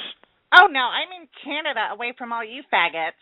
Oh, Canada, how convenient. Oh, yeah. Let me tell you something about people from Canada, all right? These people from Canada are the pimple on the ass of America. People from Canada, they sit over here and they talk all this nonsense, in the backs of America. Haven't you noticed this? These assholes from Canada always talk a bunch of garbage. They're real quick to be vocal when it comes to any kind of international squabble, all right? And why do they have such confidence to be such vocal ass clowns, old Canada, huh? That's because they're in the back of America, all right? They're hiding behind the backs of America.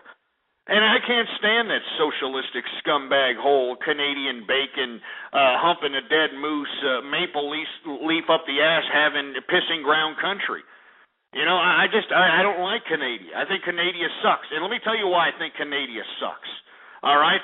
I remember very vividly after 9/11, all right? It wasn't but like 2 or 3 days after 9/11. There was a goddamn hockey game, out there in Canada, and of course we had an American team playing in Canada at some hockey game. And of course, while, the Canadian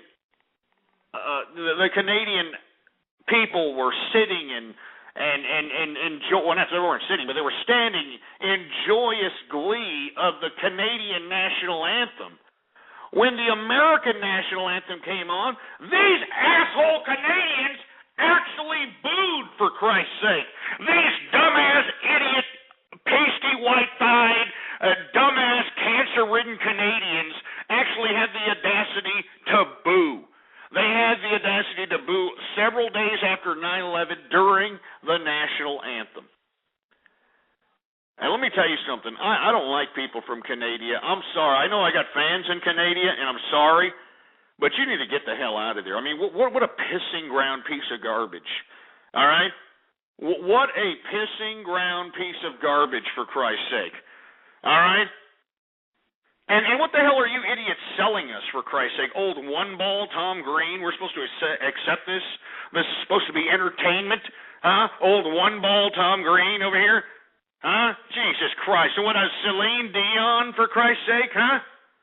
Celine Dion? Jesus Christ. Because I'm your lady, and you are my maid. I mean, are you kidding me, for Christ's sake?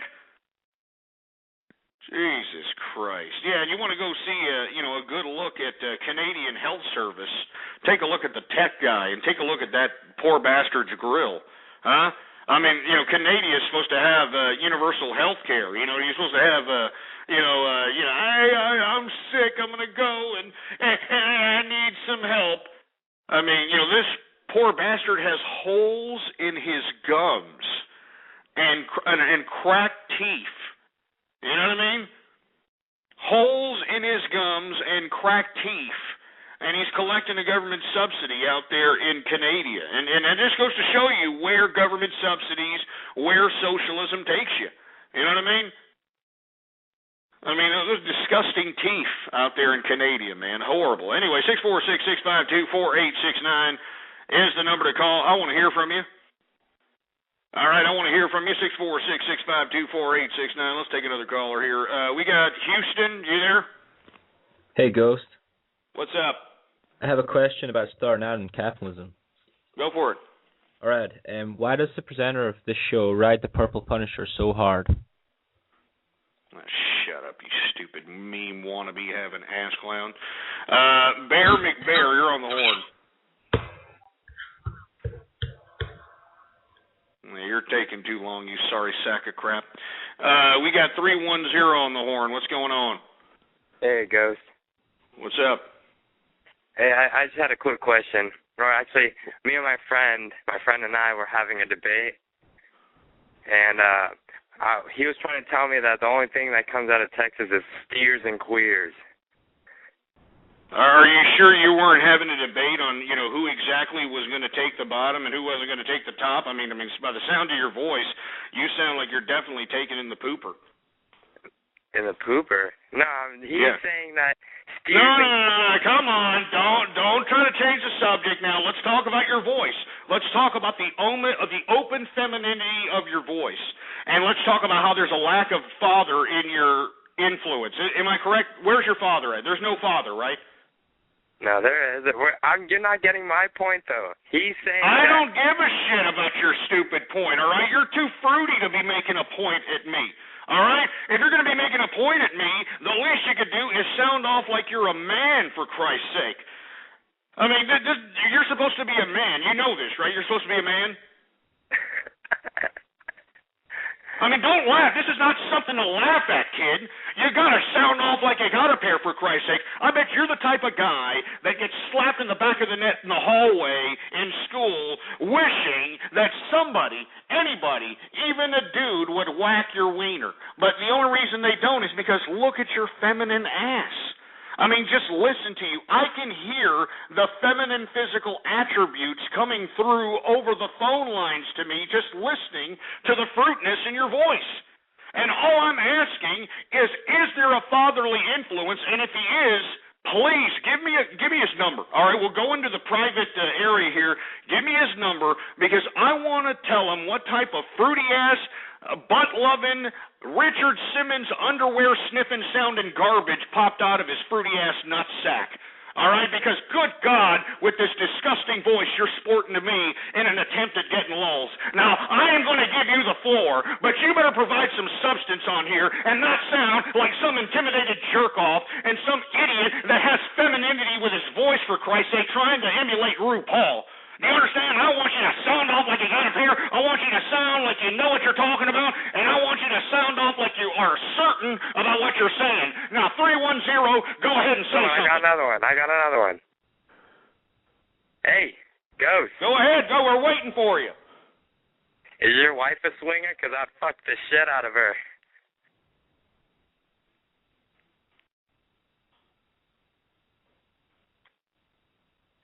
Major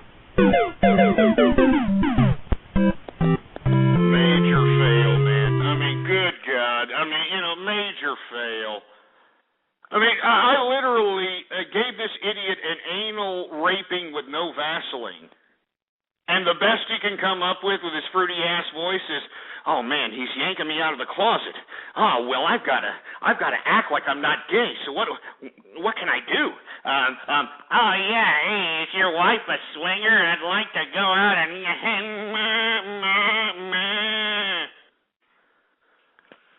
Jesus Christ. Anyway, is this?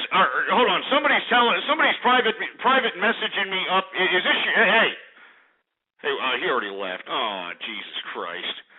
Somebody has given me their number of their dad. All right, I don't want to call your dad, you asshole. All right, maybe you want to call your dad and talk about old times. All right. Oh, it's you. Okay, well let's hear it. All right. Okay, hold on. It's supposed to be the guy that just called up. Here's his dad. Let's see what's going on here, all right? Let's see what number he gave us. It's probably some dumbass, all right? Here, let's see what we got here. All right. All right, we're going to call this son of a bitch. And let me tell you something right now. This better be your father. And if it's anything else other than your father, then I hope that fate injects you with cancer of the prick, all right? Let's see what's going on here.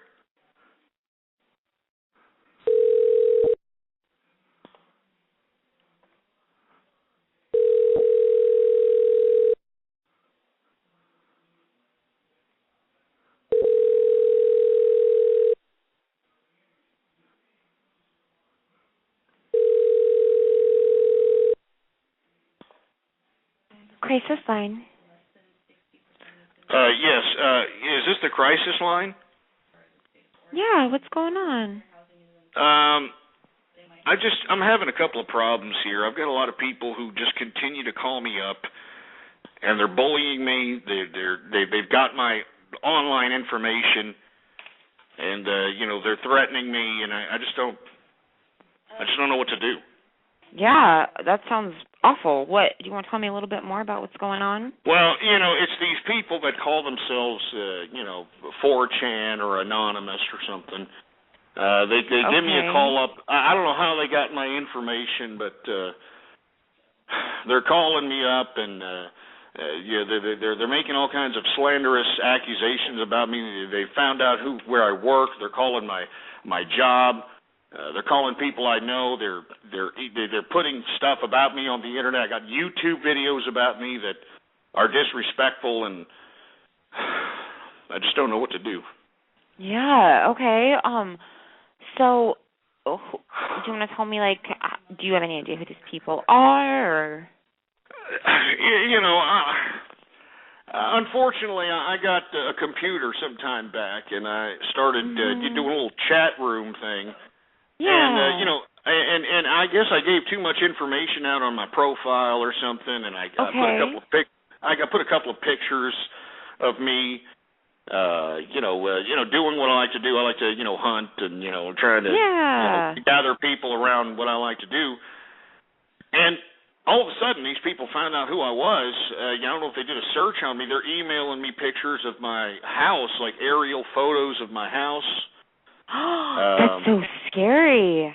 I mean, they're doing there's some group they're calling themselves like anonymous. Some other group call themselves 4chan, and another one claiming that they're E-bombs, and a bunch of other people. I just don't understand why this is happening to me. I'm just a regular guy. Look, I don't really have much of a social life. I go to work, I come home, I try to get on the internet to I'm not even really looking for any kind of relationship. I'm just trying to chat with people that have hunting interests. That have interests that I have, and I guess I gave out too much information. I wish somebody would have told me that I wasn't supposed to give out my first and last name. Now these people found out who I am. They find out where I live. I've tried to unplug the computer. They're giving me calls up, and they posted things online about me. I mean, there's this what do you call it, a little poster board, a little forum post. I don't know what you call them, but. Yeah. This 4chan forum post. Yeah, this 4chan. How do you spell that? It's the number 4, CHAN. 4chan, and they claim that they're a part of a legion called Anonymous. And they've actually been in the media recently, which is kind of scary. This is why I'm calling, because they've been in the media, because they're supposed to be the people credited for hacking the Sony. They've hacked over 100 million people's personal accounts, and they've hacked people's credit card information and that sort of thing. And that's why I'm a little concerned, because I mean, if they can get through to Sony and they can do what they do to a big conglomerate, to a big corporation like that, I mean, what can they do to me? I mean, I just want to know. I mean, it's just getting a little scary here. Yeah. I mean, do you want a couple of links of some of the pictures that they put? I mean, they've augmented my pictures. They know how to do all that digital, imagery manipulation, and they put my face on top of some disgusting photograph of, homosexual activity. They have done, it's just disgusting, and I'm at my wit's end. I'm thinking about I don't know what I'm thinking about doing. Have you contacted anyone else about this?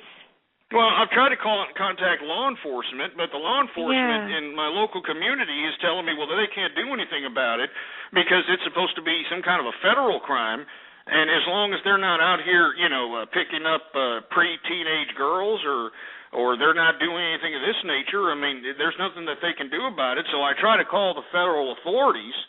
I try to call FBI. FBI says it's not, nothing of their concern. I mean, it's not a terrorist act.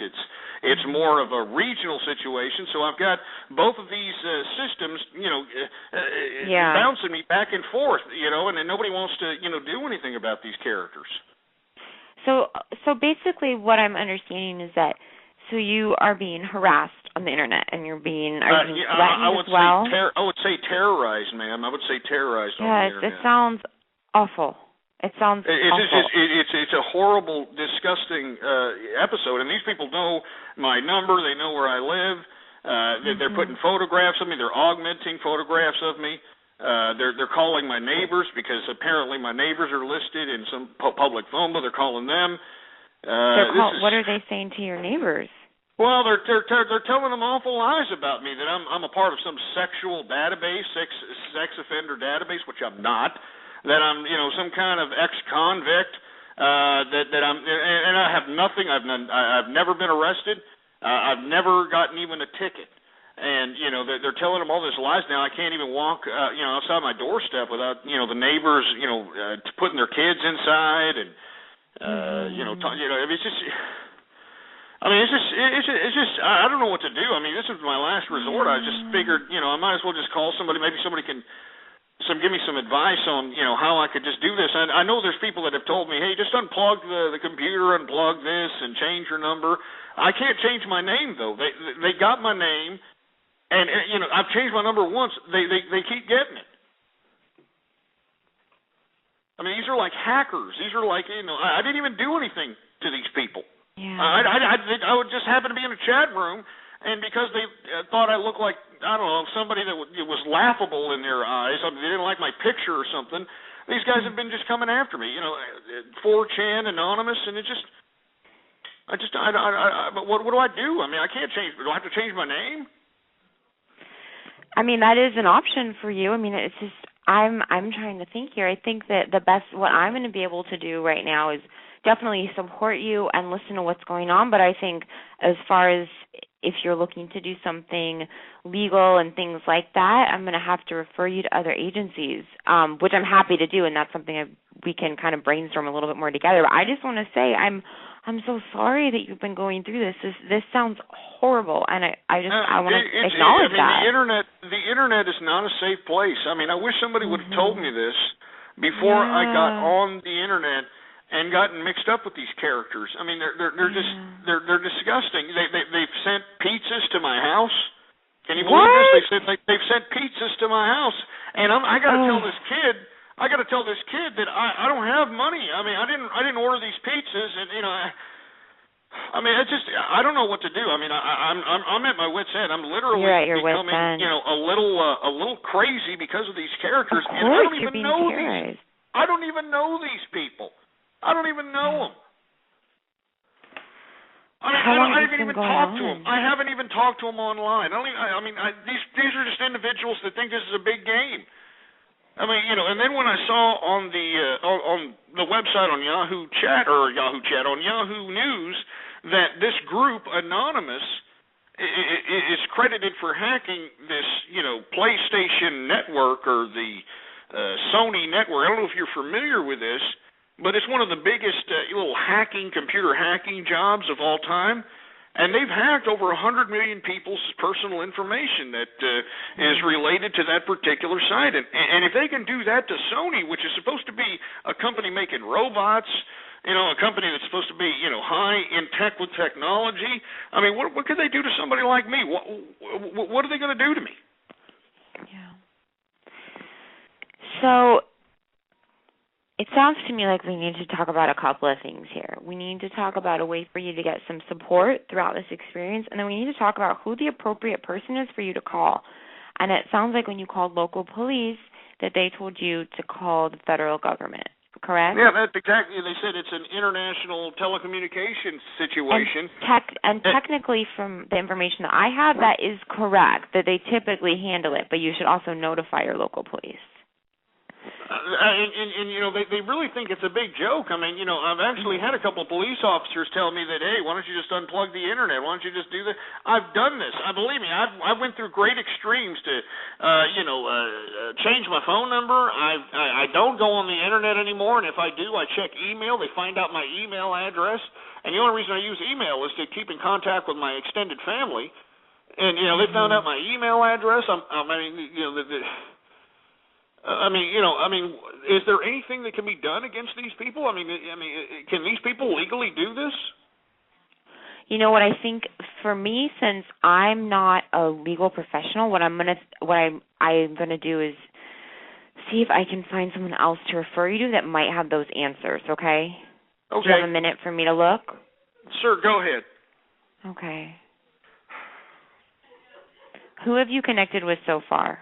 I've tried, like I said, I've tried to call the local law enforcement, and they haven't done anything. I've actually called the FBI. They said that that's not, nothing of their concern unless they're causing some kind of terrorist act or they're conducting themselves some kind of like interstate trade commerce situation or something. I didn't really understand the language, but they didn't. They said there's nothing they can do about it. Okay. And there's some guy named Moot that's supposed to be their leader. I don't know what that's about either. Some guy named Moot. I'm a little scared. I maybe I shouldn't even be talking. Maybe they could be listening in right now or something. I mean, I don't even know about. I mean, this is technology. I don't even know what's going on. I gotta go, ma'am. I'm sorry. I gotta get. Woo! Anyway, that was not your dad, you moron. That was the goddamn crisis center. You sorry sacks of crap, which I really don't appreciate. Anyway, good impromptu on my part because, here I was sitting over here, trying to give, somebody's father an ass tearing. And, here it is, a crisis center. And I had to think on my goddamn toes here. Anyway, 646-652-4869 is the number to call here. I want to hear from you folks, all right? We were talking about the situation that's happening in the Midwest and in the South. I'm talking about the cresting of the Mississippi and Ohio rivers. A lot of people that are going to be afflicted with this flooding, and our thoughts and prayers go out to those people. Anyway, I would like everybody to please retweet the broadcast and let everybody know that we're in effect and in the house. We are in the third hour of the True Capitalist Radio broadcast, and of course, I am your host, the man they call Ghost. And once again, I want to thank everybody for tuning in with me. Since we were talking about it on that little crisis line call, I want to talk about it now. I want to talk a little bit about the situation with Sony, all right? Now, Sony admitted today, all right? Sony admitted today that another 25 million accounts have been hacked, all right? Another 25 million. That's on top of the 75 million that was hacked on the PlayStation Network. So a total of 100 million accounts have been hacked by somebody. And let me tell you, whoever the hacker is that did this, I mean, this guy has surpassed the prominence of Kevin Mitnick and Kevin Poulsen. And for all you folks that don't know who Kevin Mitnick is, I think I've already described what he's done. He's a legend when it comes to hacking. But Kevin Poulsen, another hacker, this is a guy who actually hacked the phone system of, I forgot what phone system it was. It was one of those bells. But he actually hacked the phone system to where he would be the exact, 105th caller on some radio station so that he could get a Ferrari. I kid you not, man. All right? Anyway, 646-652-4869 is the number to call here. I'm not trying to make light of what's happening here in Sony. I think that it's sad that Sony, for whatever reason, they're making billions and billions of dollars. They can't hide personal information of people that are giving them money. And I'm not making light of it. I'm not promoting any kind of hacker activity, nor am I endorsing it, but I do have to acknowledge that this is the biggest breach in computer history, all right? The biggest breach in computer history. And let me tell you, this is over 100 million people. 100 million. No, I know, Baba Gadoosh. 70 million was the people that were hacked, and it's actually 77 million that were hacked on the PlayStation Network. Today, Sony announced another 25 million on their other network that the PC gamers play on. Yeah. So it's not only afflicting the individuals that have the PlayStation, which are 77 million, but it now is afflicting the 25 million that play through PlayStation Network via the PC gamers. I mean, unbelievable hack. And let me tell you, Sony needs to take its head out of its ass. All right? Seriously needs to take its head out of its ass. How in the hell you can allow yourself to be breached like this? And if you take a look at what exactly the breach entailed, I mean, just on the few details, all right? Just on the few details. They were basically running their website like a mom-and-pop .com shop. You know how somebody opens up, some kind of a small-based mom-and-pop shop website, and, they have their own credit card processor, and they store the credit card on the server. Jesus Christ. I mean, this is supposed to be Sony here, is all I got to say. It's supposed to be Sony. They're supposed to be building technology, supposed to be building this, and they're leaving credit card and information data out there for anybody to get it. It just makes me sick to my stomach. Anyway, I want to hear from you. What do you think about this, man? 646-652-4869. Another 25 million accounts hacked. And if you happen to be a PlayStation Network PC gamer, this is going to afflict you, definitely. Let's take some calls here. 111. What's up? Yeah, you're taking too long, you sack of crap. Danny, what's going on, Danny? What's going on? Oh, Jesus Christ. Danny, I didn't realize that was 213. I just heard somebody screaming. I hung up. And the reason I hung up is because I thought it was some ass clown trying to act like, Ronnie James Dio and, just scream on the goddamn horn and trying to make everybody, upset.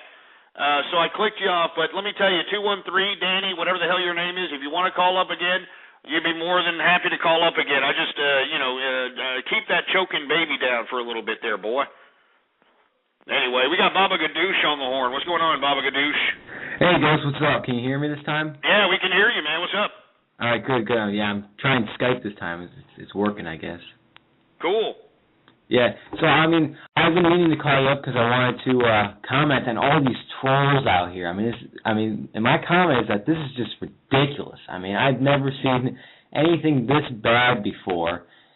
And it seems to have died down. It's gone from like 200 people to 101 now, which is, that's good.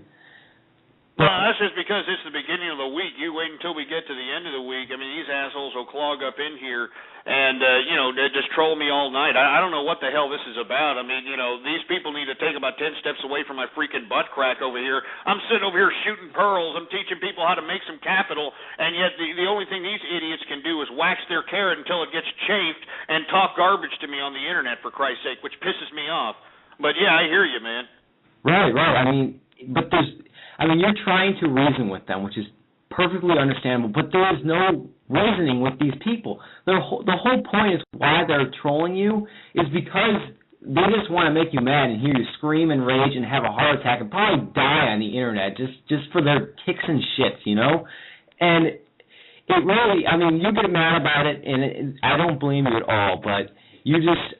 you gotta calm down a little bit because I hear you over there, man. It's hard to not get mad at these people, but you just gotta realize, these people, they're on the internet. Why should I care about them? I'm probably never gonna see them. I don't even know their real identity. And, I feel the same way, getting all mad when I see people on either YouTube or I see an article on Yahoo. There's just stupid people out there that just like to try and make people mad. Like, I'll see, example.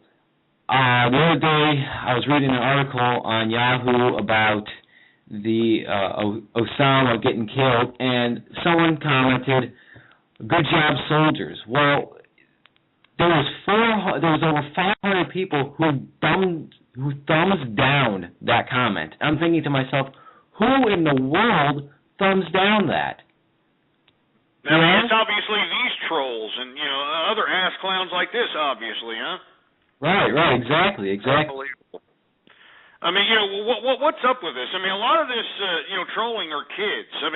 Are these people so warped from the lack of parenting and the corruption of media and video games and everything else? They're just completely soulless.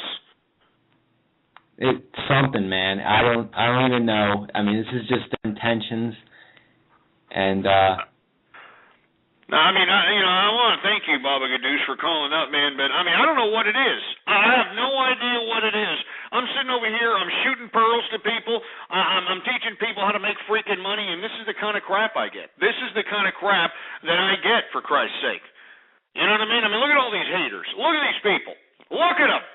Look at them. It is just disgustingly horrible. It should make anybody, any self-respecting capitalist want to puke to take a look at what's going on out here. Danny, are you there again, Danny? Yeah, baby, I'm there. Can you hear me? Yeah, you're coming in kind of muffled. You're getting... Keep going. Keep talking. Baby, I just wanted to call because I heard you and Goofy Bones talking shit about Obama earlier. Man, you need to take that swap meet computer that you bought with my taxpayer money, you ungrateful, government cheese collecting piece of garbage, and you need to get yourself a better connection, all right, because we can't understand you. All right, I mean, you're sputtering out like a bad car on a freeway. Maybe you need to cut down on the rib meat, and maybe you need to call back with a better phone connection. Do you understand? Just maybe, just maybe. Anyway, 646-652-4869 is the number to call. Please follow me on Twitter, folks. What really pisses me off when people are on Twitter, they follow me for 1 minute, right? And then I make some controversial tweet or say something about somebody that they love or that's their idol or whatever the case might be, and then they unfollow me. They unfollow me, for Christ's sake. I mean, what the hell is that crap, all right? I mean, why don't you follow me on Twitter? Ghost Politics is the name to follow. I'm going to put it up right here on the screen. Take that name, follow me up, all right? Follow the name. Here it is, Ghost Politics. All one word, no underscores, for Christ's sake. Ghost Politics. Anyway, let me take some idiots out of the chat room here. Get this idiot out of here. Get him off! Get him out of here! Get out! And not to mention, folks, I'd like for everybody to please, if you're a true capitalist, if you are a true capitalist, if somebody who wants to spread around the capitalist ideology, who wants to communicate with other capitalists, all right, capitalistarmy.com. www.capitalistarmy.com. As a matter of fact, let me go ahead and kick out somebody else for being an idiot. Get out of here! And anybody else who's scrolling crap while I'm trying to, tell everybody how to get to me, you're getting out of here too. Who's the other idiot that did that? Who's the other idiot? Who's the other asshole that was scrolling some garbage that while I'm sitting over here telling people how to, follow me on Twitter about the goddamn capitalist army, for Christ's sake. Piece of crap. www.capitalistarmy.com, for Christ's sake. Hey, Tessa Blackman, get that stupid skankosaurus Tessa Blackman out of my goddamn chat room. Get that stupid bitch out of here. Get her out! Get her out! Get out! Get Trollaway Johnson out of here, too. Get out! Get out of here! Get out!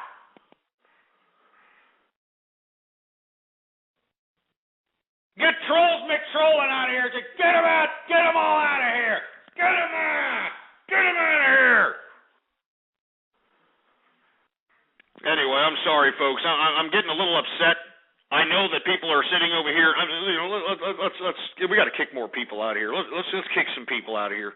All right, let's kick some more people. I'm sick of this crap, man. I'm sick of what's going on here. All right, these people are sitting over here pissing me off. All right, once again, the name to follow on Twitter. All right, Ghost Politics. All right, all one word, no underscores, and not to mention, I'd like for everybody to please, if you're interested in becoming a real capitalist, if you're somebody who believes in the capitalist ideology, join www.capitalistarmy.com. Anyway, let's continue on, shall we? We were talking about how Sony just left, its customers out there in the wind. Over 100 million accounts hacked on Sony. I want to talk about something else now. What I want to talk about is the number of households that actually have TVs, television sets, are going down, believe it or not. The number of households that have television sets are going down from 99% of households having television sets to 97% of households having television sets in America.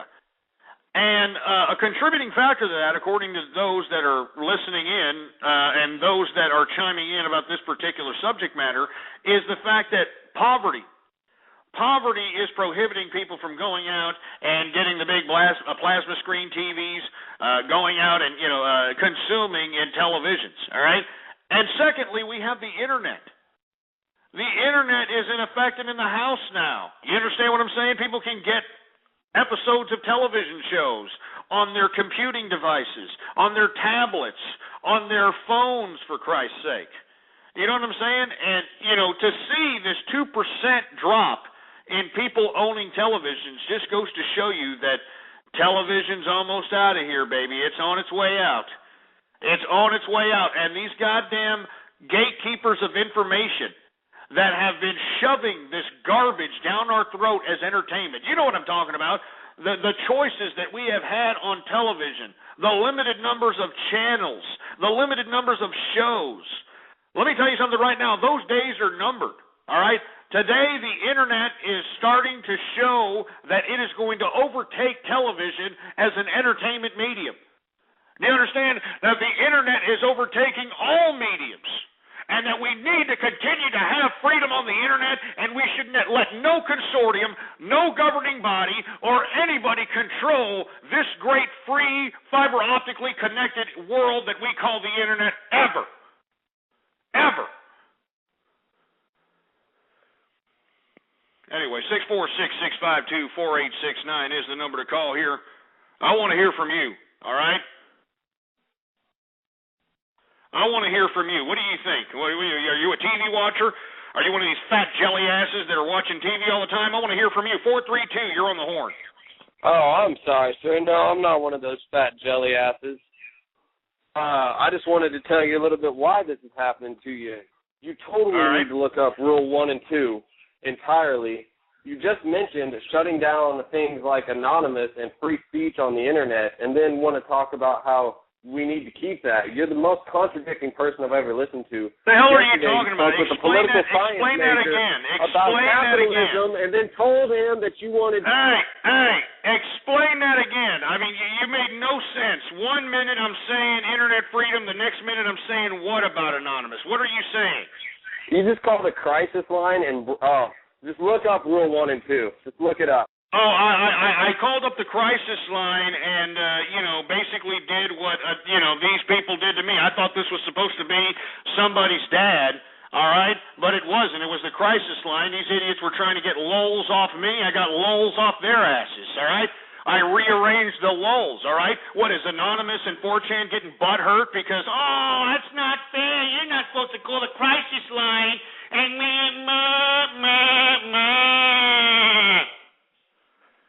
I mean, what are we, bitches now? Is this it? Is this what Anonymous is turning into now? A bunch of bitches that, oh, it's not fair. You called the crisis line and talked about Anonymous and talked about 4chan. Not fair.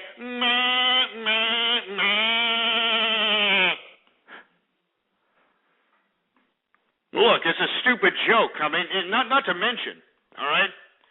Not to mention that, let's be honest, there's nothing that anybody can do about it. I just wanted to let everybody know that happens to be, somehow harassed by a faction of people on the Internet, that there's really nothing they can do about it. I mean, you heard it from that stupid rape crisis center or whatever the hell that shit was that we just called. I mean, there's nothing you can do about it. All right? So for you to be sitting over here, trying to say, Rule 1 and 2, man, you idiots break Rule 1 and 2 every single day, all right? So shove it up your new fag ass, all right? What, do you have anything else to say? Nan, where are you? Where'd you go? You hung up the phone. You better have hung up the phone, you stupid lamer. Milky-licking piece of crap's going to sit over here, talk all this garbage like, hey, look at me. I'm 14 years old. I know what it's all about. You don't know shit from Shinola, for heaven's sake, all right? You idiot kids think that y'all are hackers because y'all can write a Visual Basic based, computer program that does something, for Christ's sake. You idiots don't even know what command line code is. Now, shove it up your ass, all right? I mean, you idiots are using graphic user interface Unix systems. Graphic user interface Unix systems, for heaven's sake. Oh, look at me. I got Red Hat Linux. And I can point and click and got a graphic user interface. Shut up.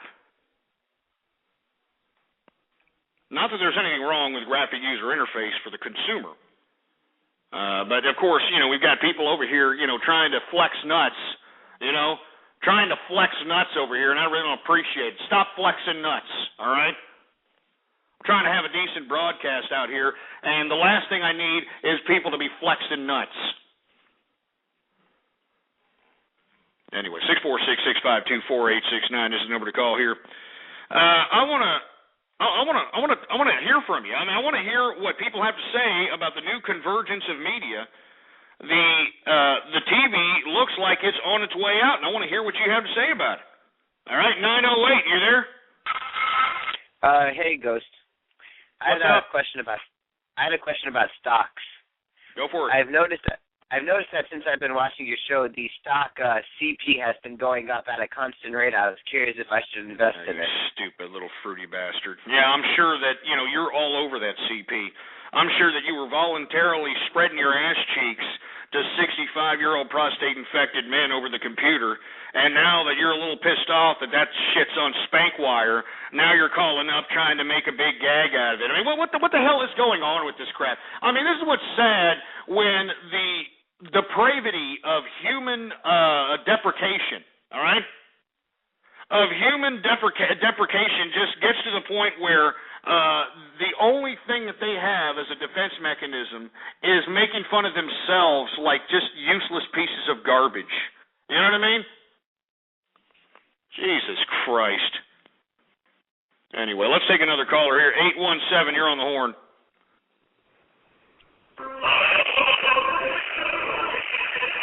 There we go again.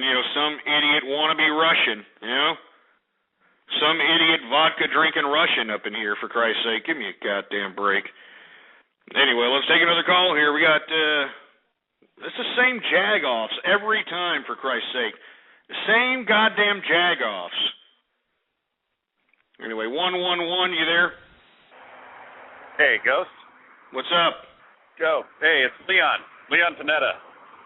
Leon Panetta? Yeah, okay, what's going on? Yeah. Aren't you the new Secretary of Defense? Yeah, I just got promoted, bro. All right, good. Good to hear from you. Department of Defense here in a minute. Going to be the head of the Department of Defense here. I'm going to be the head of the Department of Defense, Ghost. All right, I think we heard it the first. We heard it the first four times you said it there, Panetta. But go ahead. Yeah, my bad. Your case was brought to my attention by the crisis line. And I'm looking into this, and we've had our eye on Anonymous for a while, obviously. And I got good news for you, Ghost. I know where they are. News? We know where these calls are coming from. We've triangulated all of the locations of the various individuals who called. We appreciate your help in our investigation by setting this little honeypot here. And we are going to, I don't know if you paid attention to the news lately, Ghost, but we got Osama. I don't know if you realize that, but that was me. All right? That's why I got the promotion. That was you, huh? That was me. I got the promotion for that. And, we're going to focus now that we've tagged and bagged Osama, we got our sights on Anonymous, baby. So let's do this. Wow, man, you sound really serious there, Panetta. I mean, are you definitely going to go out there and start bagging these anonymous kids if they, start going out here flexing nuts again? I mean, that sounds like a serious implication there. Yeah, well, hey, look, the president gave me carte blanche to do whatever the hell I want. So we're going to take them off one by one, sniper style. You got to get down, you got to get in there, you got to get dirty. And it's hand-to-hand fisticuffs with these kids, and we're going to take them down one by one. All right, well, you heard it right there. That's Leon Panetta, the Secretary of Defense. I mean, according to the caller, you're going to take down Anonymous for some reason. Of course, Anonymous has denied that they had anything to do with the hack. And if you want my personal opinion, I don't think that they had anything to do with the hack either. I don't think that anybody from Anonymous has the sophistication, nor do they have the skills to be able to pull off such an attack. But, even if they did, which I don't think they did, all right? But even if they did, it's not Anonymous in general that's being targeted. It's the individuals that partook in this particular activity. You know what I'm saying? So, Panetta, come on, man.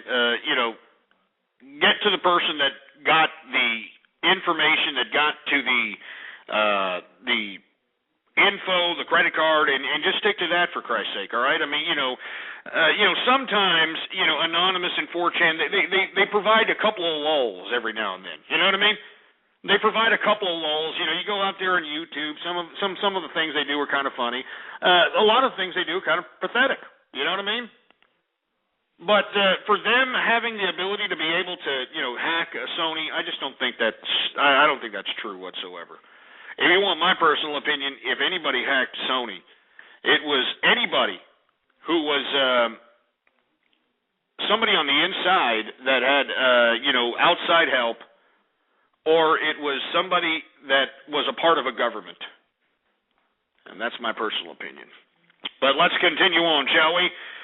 We've got, you want to talk about a little bit before we start heading off here? I want to talk about education. Now, I know there's a lot of individuals that are in this chat room that are headed towards the end of the school year, and that's probably why you're a little hyper.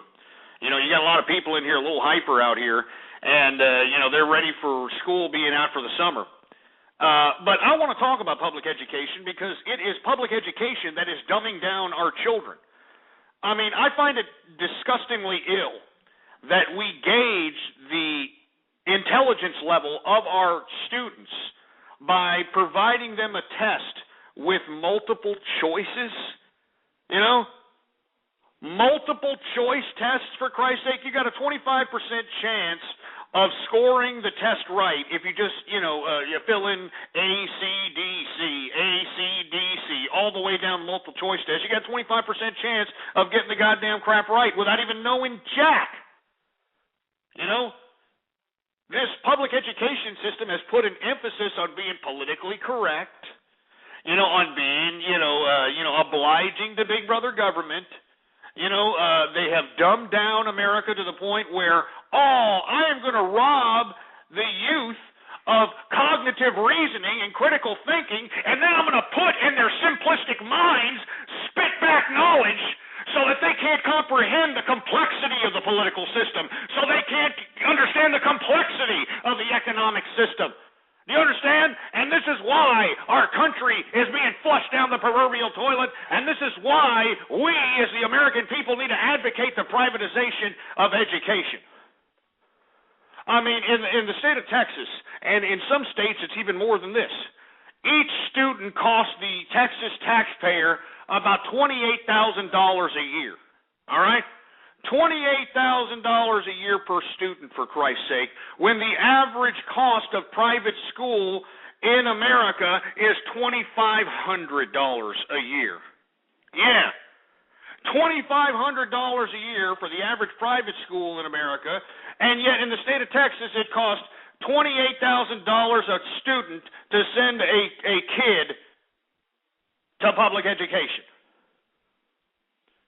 This is America. You understand?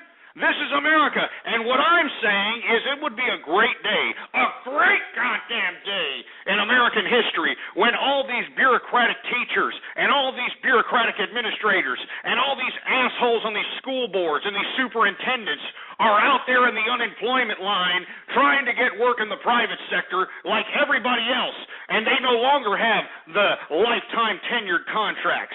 They no longer have these union-based perks.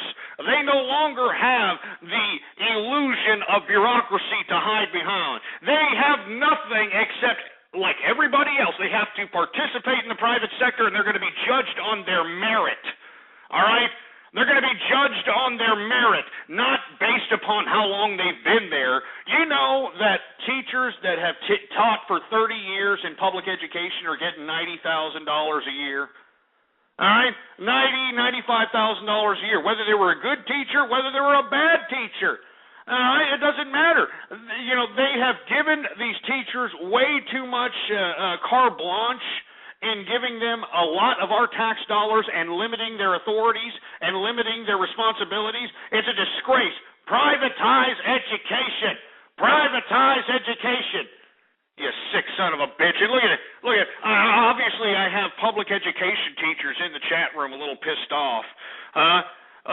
You want to see documentation? Why don't you go look at those sorry sacks of shit in Madison, Wisconsin that caused a damn near riot because they could no longer have lifetime tenures and, seniority pay. Yeah.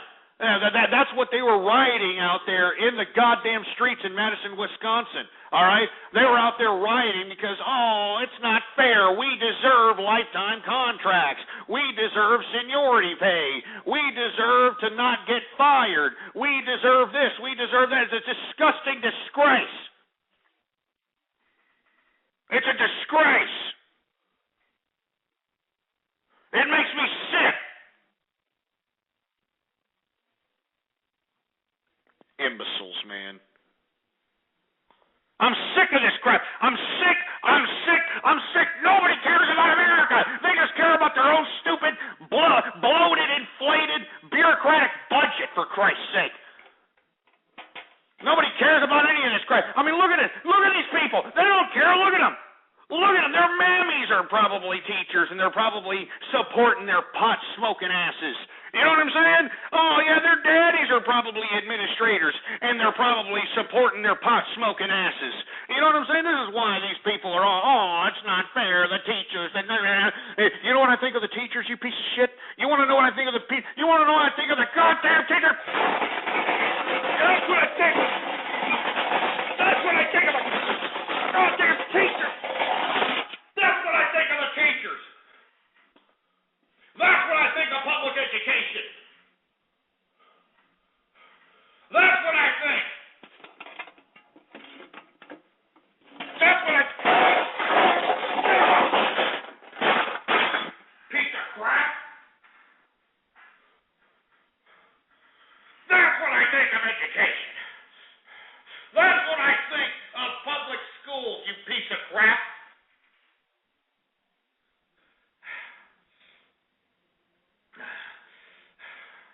Makes me sick to my stomach. You understand that? Look at these sorry sacks of crap on the chat room. They make me sick to my stomach. Look at these sorry wastes of human life that are sitting here flopping their fat Cheeto-stained fingers in favor of education, in favor of these goddamn teachers. God damn!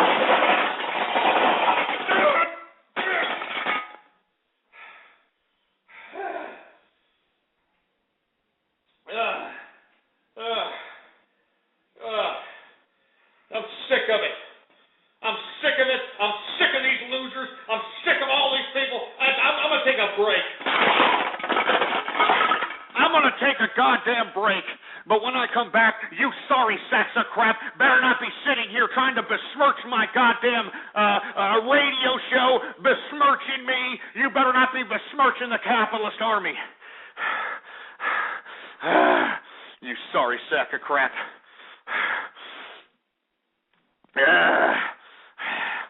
You make me sick, all of you. All you people. Look at these people. They don't care. Look, do you think they care about America? Huh? Do you think they give a crap about America? Absolutely not. They don't care about America. They don't care about their own well-being. They don't care about their own selves, for Christ's sake. I mean, if they had any care for themselves, do you think that they'd be here collecting a goddamn government entitlement, begging Big Brother for another loaf of bread in the damn bread line? Absolutely not. Absolutely not. And before I take a break, let me take some assholes out of the damn chat room. Get this idiot out. Get them off. All of these idiots. Just get them off. Get them out of here. Get out. Get these idiots out. Get them out of here. Out. You piece of garbage. I'm going to go ahead and take a break here, all right? I'm going to take a break here, but what I'm going to play here is I want all you sorry sacks of crap to turn up, all right? Turn this crap up, all right? Turn this shit up because you idiots need to hear some actual rational, reasonable, and actual real ideas and real suggestions, all right? What is America? You know what I'm saying? I bet you none of you idiots can even, fathom the idea or even conjure up any kind of explanation on what America is. But what is America? Well, I'll tell you what America is, It's not what you idiots are promoting. It's not this stupid, ridiculous, give me more money from Big Brother government, give me another loaf of bread, give me this and that. I mean, give me a break.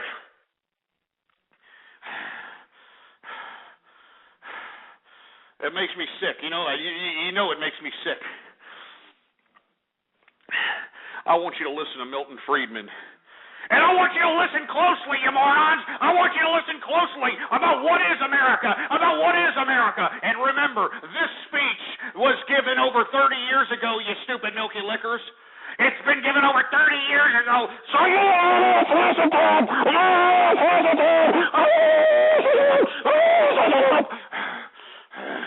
better listen to it, and you better listen to it good. Anyway, engineer, do you got Milton Friedman? Put it on. Engineer, put it on right now. Here's a little bit of Milton Friedman. Let's put it on.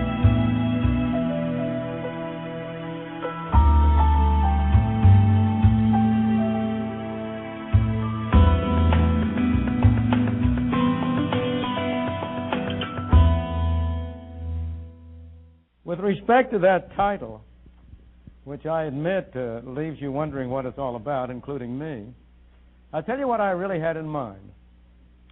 The title had to do with the question of whether America, by which I mean the United States of America, I mean our society, whether America is what it was, whether America is the land of opportunity which produced over the past 200 years the greatest freedom and prosperity for the widest range of people that the world has ever seen.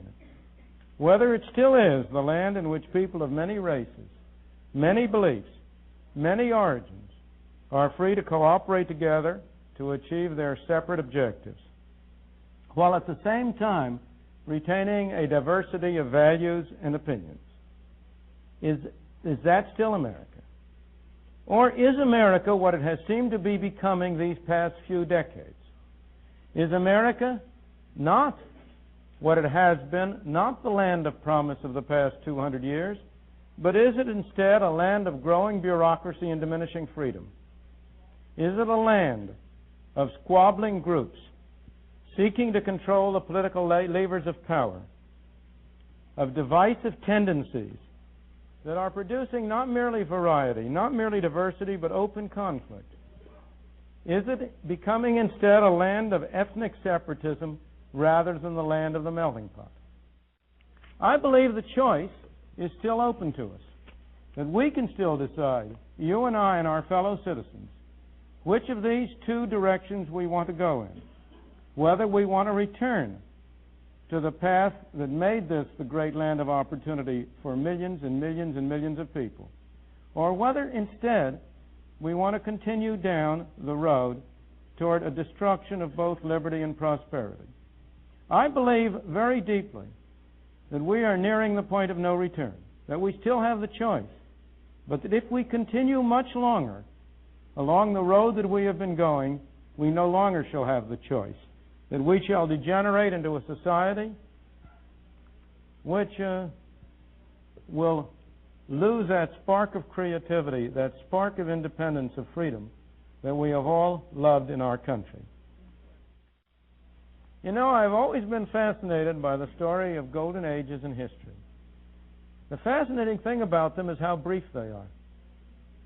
If you go back to the golden age of the 5th century BC in Greece, or you go back to the golden age in Rome, or go back to the several Elizabethan golden ages, or to the Renaissance, in each case, you have the same kind of phenomenon, a tremendous efflorescence, of flowering, of culture, of art, of industry, of architecture, of whatnot, for about 75, 100, 125, 150 years, and then somehow or other it all disappears. It's the same people, same Peloponnesian Peninsula, same land that was there before the Golden Age came, and that is there after the Golden Age disappears. Have we been going through such a process? Was the 19th and first half of the 20th century our Golden Age? Are we on the way down?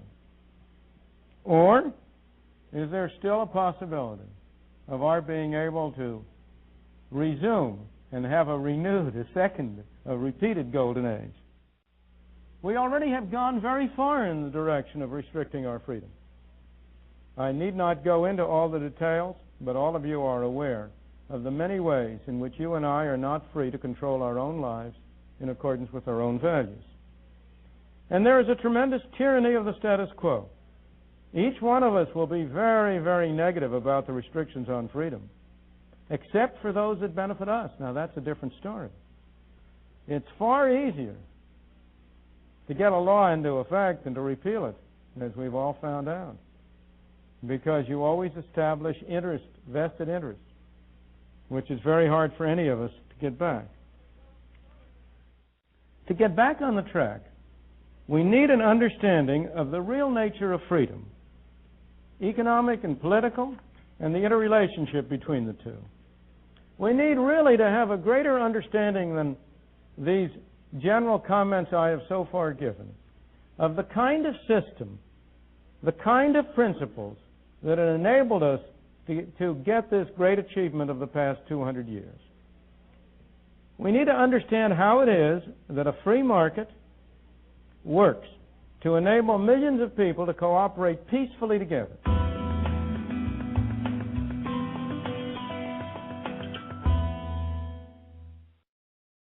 You're listening to Ghost on True Capitalist Radio. True Capitalist Radio. All right, man, we're back, and hopefully you idiots, learned a little something there from Milton Friedman. All right, I mean, it looks like to us and us capitalists that the golden age of America is about to fade. As a matter of fact, the International Monetary Fund announced that there is a date on the end of America's economic dominance, and it's the year 2016. And once 2016 passes by, we are going to see the fading of America's economic dominance because of this dumbass society that we have that believes that they are owed something, that they deserve something, because they exist, because they were born. And that's just a disgrace. That's pathetic. Really. It really is pathetic. Anyway, I want to hear from you, 646-652-4869. We were talking about, the education system. But now what I want to talk about, since we only got 14 minutes left of the broadcast, is I want to talk about Google's offices being raided in South Korea. Google is being raided in South Korea because of the tracking devices that it has put in its software, in its cell phone software, that the South Koreans utilize to communicate. And the South Korean authority went into Google's offices to investigate what type of information is actually being revealed in these types of transmissions between Google and people's cell phones, people's tablets. Well, lo and behold, the reason is because we have come to find out that not only Google and Android, but we also find out that iPod and iPad are nefariously putting these programs that track your every location, that track your coordinated latitude and longitude location, and correlate that with any businesses that are related to wherever in the hell you're located. And what's really unfortunate is that no one is taking it this serious except for the South Koreans. The South Koreans, which, are not known for protecting privacy, folks. I mean, the South Koreans are barely budding as a democracy.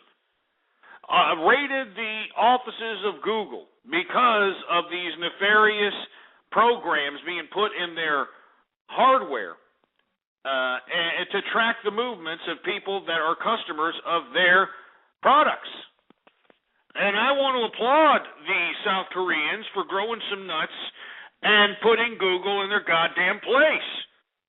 But to sit over here and Google thinks that they can just kind of go out, put out a phone, put out a tablet, put out this, put out that, and then just kind of gather up information about people, especially where their locations are, is a disgrace. And why nobody else is pissed off as I am about this is an utter disgrace. You know what I'm talking about? But no, we're more worried about that stupid American Idol Ginger, what is that copper cab looking guy, banging that other bitch, whatever on American Idol, right? That's what we're more worried about. We're more worried about Pia Toscano, and whether she's going to be banging that asshole from Dancing with the Stars. That's what we're more worried about. We're not worried about our goddamn privacy. We're not worried about our damn, our freedom to, not have Google or not have Apple figure out our coordinated locations at any given time. Jesus Christ, people, in the conspiracy theorist world, people are worried about, they're going to put chips in our hands. They're going to put chips in our hands, and they're going to put chips in our hands, and you have already been chipped, you losers, all right? And you voluntarily chipped yourself. 646-652-4869 is the number to call. I want to hear from you. What do you got to say about this? What do you got to say about it, huh? You got yourself a little Android phone. You got yourself a little iPad, iPhone, whatever the case is. You got yourself a little bit, being tracked as we speak. 478, you're on the horn. Ghost, what's going on, baby? I'm sorry about all the technical difficulties I've been having today. No kidding, man. What the hell's up with your cheap-ass government phone, man? Man, I ain't even fucking with that phone right now. After what happened Friday, man, I'm just trying to lay low. I got the battery taken out. I ain't even getting on that phone, Ghost, because they know who owns that phone. Oh, man, what some of that, street pharmaceutical activity come back to haunt you there? Hey, it ain't got nothing to do with me, Ghost. It ain't got nothing to do with me, man. Just some of those people in that party were acting a little crazy, you know what I'm saying, Ghost? But that's all good, man. I'm over here at my cousin's house right now, so I'm just chilling like a villain, man. Yeah, you're at your cousin's house. You brought your kid. I can hear it crying in the background like usual. You neglectful bastard. Yeah, I can hear it crying in the background. You all right? Hey, baby. I went back and got my kid. Well, I didn't go back and get my kid. I kind of, my baby's mama had to go get the kids for me. But I got the kid, baby. I got the kid. It's all good. All that trouble's behind me, baby. I'm just glad that Bin Laden's dead, and I got a bone to pick with you, Ghost. I got a bone to pick with you, baby. What's a bone to pick? What do you got? I don't understand. I heard you and that other dude, that Goofy Bone. I've seen him in concert over here in California. He ain't all that. I hear you always say you've actually seen Goofy Bone in concert, huh? Yeah, baby, I've seen him in concert. He doesn't sing. I don't particularly like his music, but hey, whatever. He's doing his thing, baby. You don't like the infamous, just give her a bone. You don't like that? Nah, baby, I think it's kind of lame, but like I said, he's doing his thing. I ain't gonna hate on a player for doing his thing, baby. I'm a capitalist. He's a capitalist. We go about it different ways, baby. We make our money in different ways. I ain't hating. But what's the bone that you have to pick? I mean, you were saying that me and Goofy Bone were talking, and then what? Yeah, baby, y'all talk about some conspiracy theories like Osama bin Laden ain't dead, baby. I don't understand that. It took 10 years to get the man. Barack Obama, if it would have been George Bush, y'all would have been all raising the American flag, talking about, hey, we got him. But because it's Barack Obama, y'all want to think it's some kind of conspiracy. Well, no, I wasn't pushing. Hold on just a second. I wasn't pushing the conspiracy theory. Goofy Bone was. But I do agree that we do have to have some kind of photographic evidence, some kind of video evidence showing a dead body that is supposed to be Bin Laden's, for Christ's sake. You know what I'm saying? And stop choking that kid, for Christ's sake. God damn it, man. I feel bad for that little bastard. I don't know why he's so irritable. I think his gas is acting up. I need to give him some of that Similac for college. I think he's been eating too much this weekend, Ghost. You know what I'm saying? We all been eating good around here, but he been eating too good, baby. He just well, you been giving him too much rib meat? Yeah, baby, rib meat. Hey, we grilled out some steaks, baby. We had some barbecue chicken. I mean, you know how we get down. It was a good weekend, Ghost. I ain't got to say why it was a good weekend. You already know, baby. You already know. I hear you. What were you going to say? Every time you look at your check stub, baby, you funding the block party. Ha! You I'm stupid just joking. sack of crap. Get this idiot out. Get him off! I'm not going to sit here and allow this government cheese-collecting piece of peasant crap to sit here and rub it in the faces of capitalists throughout the world that he's collecting our tax dollars to feed that crying, depraved, neglected kid rib meat. I'm not going to sit here and accept it, and I'm not going to take it. 646-652-4869. Let's take a couple of more callers here. What do we got? We got 908. You're on the horn. You're taking too long. 215. You're on the horn. Hi there, Ghost. I got to tell you what. I'm a United States Congressman. I apologize. I don't want to reveal my exact identity to you. There's a lot of crazy people out there in the world, but I want to tell you what. Me and a couple other guys around here at Capitol Hill have been listening to your broadcast, and I just want to let you know that we are drafting a bill right now to illegalize the multiple choice question. Well, I hope so. I hope that you're not just saying that and you're just some fat jelly bastard, trying to, get yourself a couple of lulls, hopefully that you're, winning brownie points or something. But I'm serious. We need to get rid of multiple choice tests.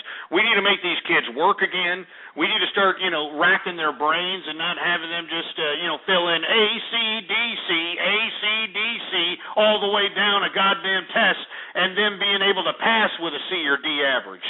All right, we need critical thinking. We need critical analysis, cognitive reasoning, that sort of thing, you milky liquor. So let's go on. What else we got? 571, you're on the horn. You just hung up, you stupid sack of crap. How about 718, you're on the horn. I'm Ghost. I want to eat your meat, And you stupid fruity bastard. 111, you're on the horn. You're taking too long, you fruity bastard. 111, you're on the horn. Vote for John Cornyn. He's saving. Shut up, you stupid sack of crap. 906, you're on the horn. Yeah, will you rub your nipples and moan for me, please?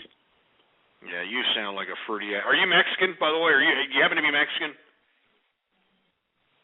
Will you cover Come on, yourself? say it. Are you a Mexican? Come on, he doesn't want to admit it. He doesn't want to admit it, baby. He doesn't want to admit it. Come on, man. Admit you're a Mexican. Look, I'll make it easier for you, okay? I'll make it easier for you. Admit you're Mexican. Let's put some music on for you, all right? Are you there? Go ahead, come on. Come on. I know you're Mexican. Go on, say what you got to say, boy. Come on.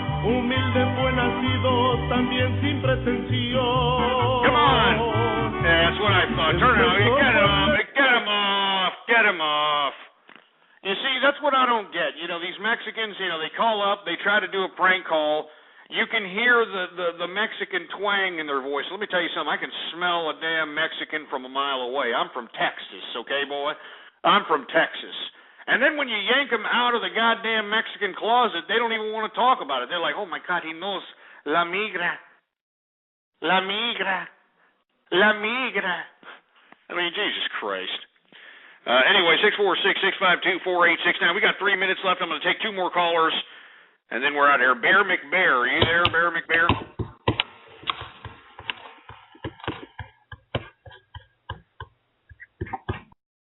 You sound like you're playing with your Peter Popper.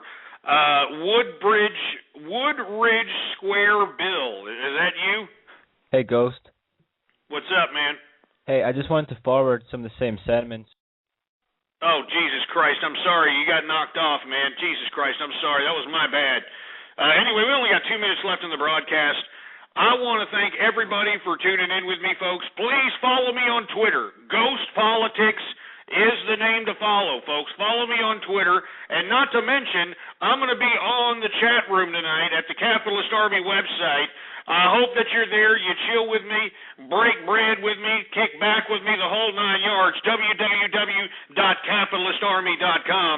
I want to give shout-outs to everybody as we're ending the program.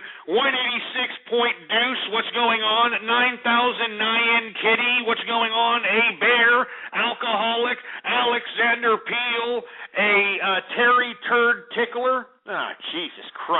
Hairy Turd Tickler. I mean, what do you assholes come up with these names, for Christ's sake? Atheist Radio in the house, Bathtub Farts.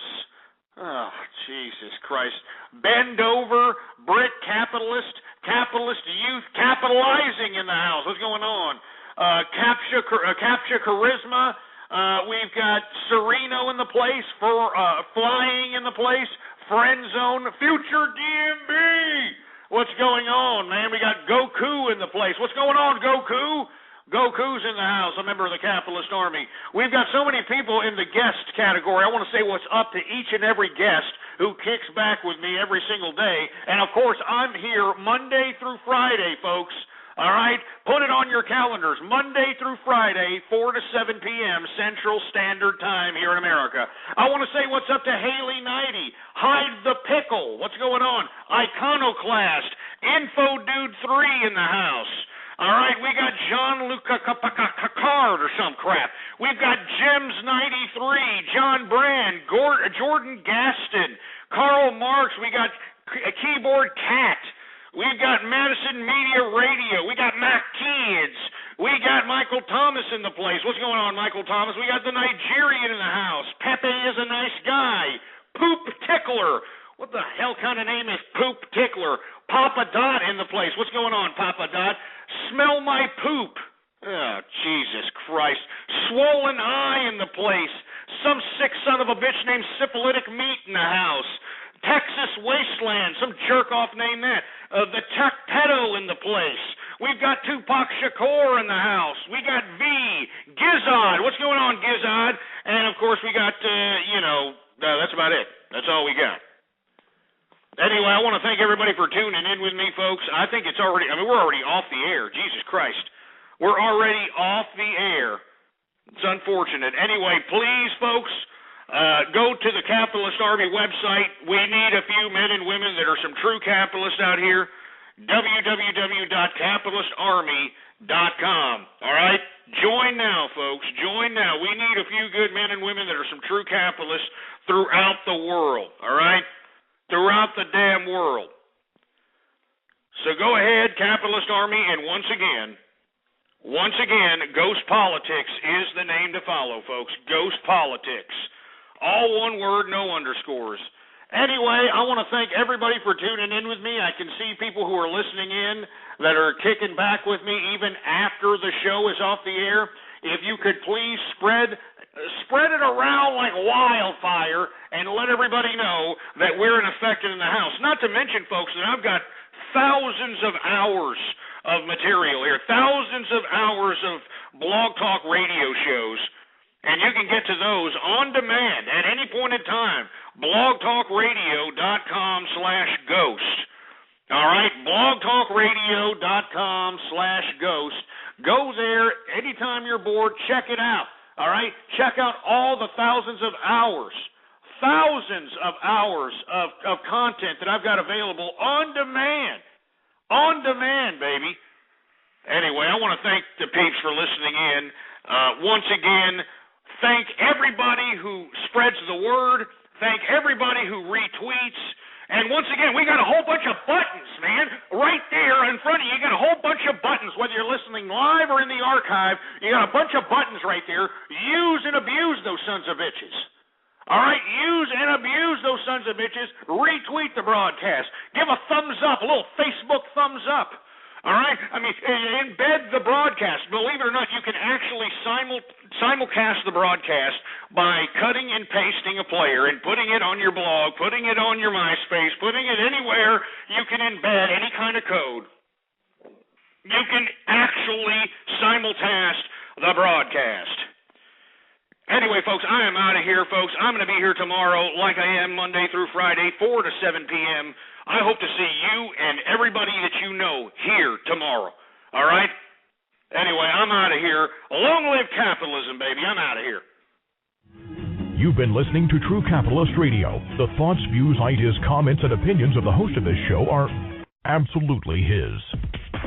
Catch more live episodes Monday through Friday from 3:30 to 6:30 Central. Or check out archive shows at blogtalkradio.com. True Capitalist Radio. That's it. Boar's Head is bringing a slice of Japan to the deli. Introducing Boar's Head Ichiban Teriyaki-style chicken. Tender, slow-roasted chicken breast, coated in our signature teriyaki glaze, where ginger, garlic, and a hint of brown sugar meet for a flavor that's both sweet and savory. New Boar's Head Ichiban Teriyaki-style chicken. The bold flavor of Japan. Now at the deli. Only from Boar's Head. Compromise elsewhere.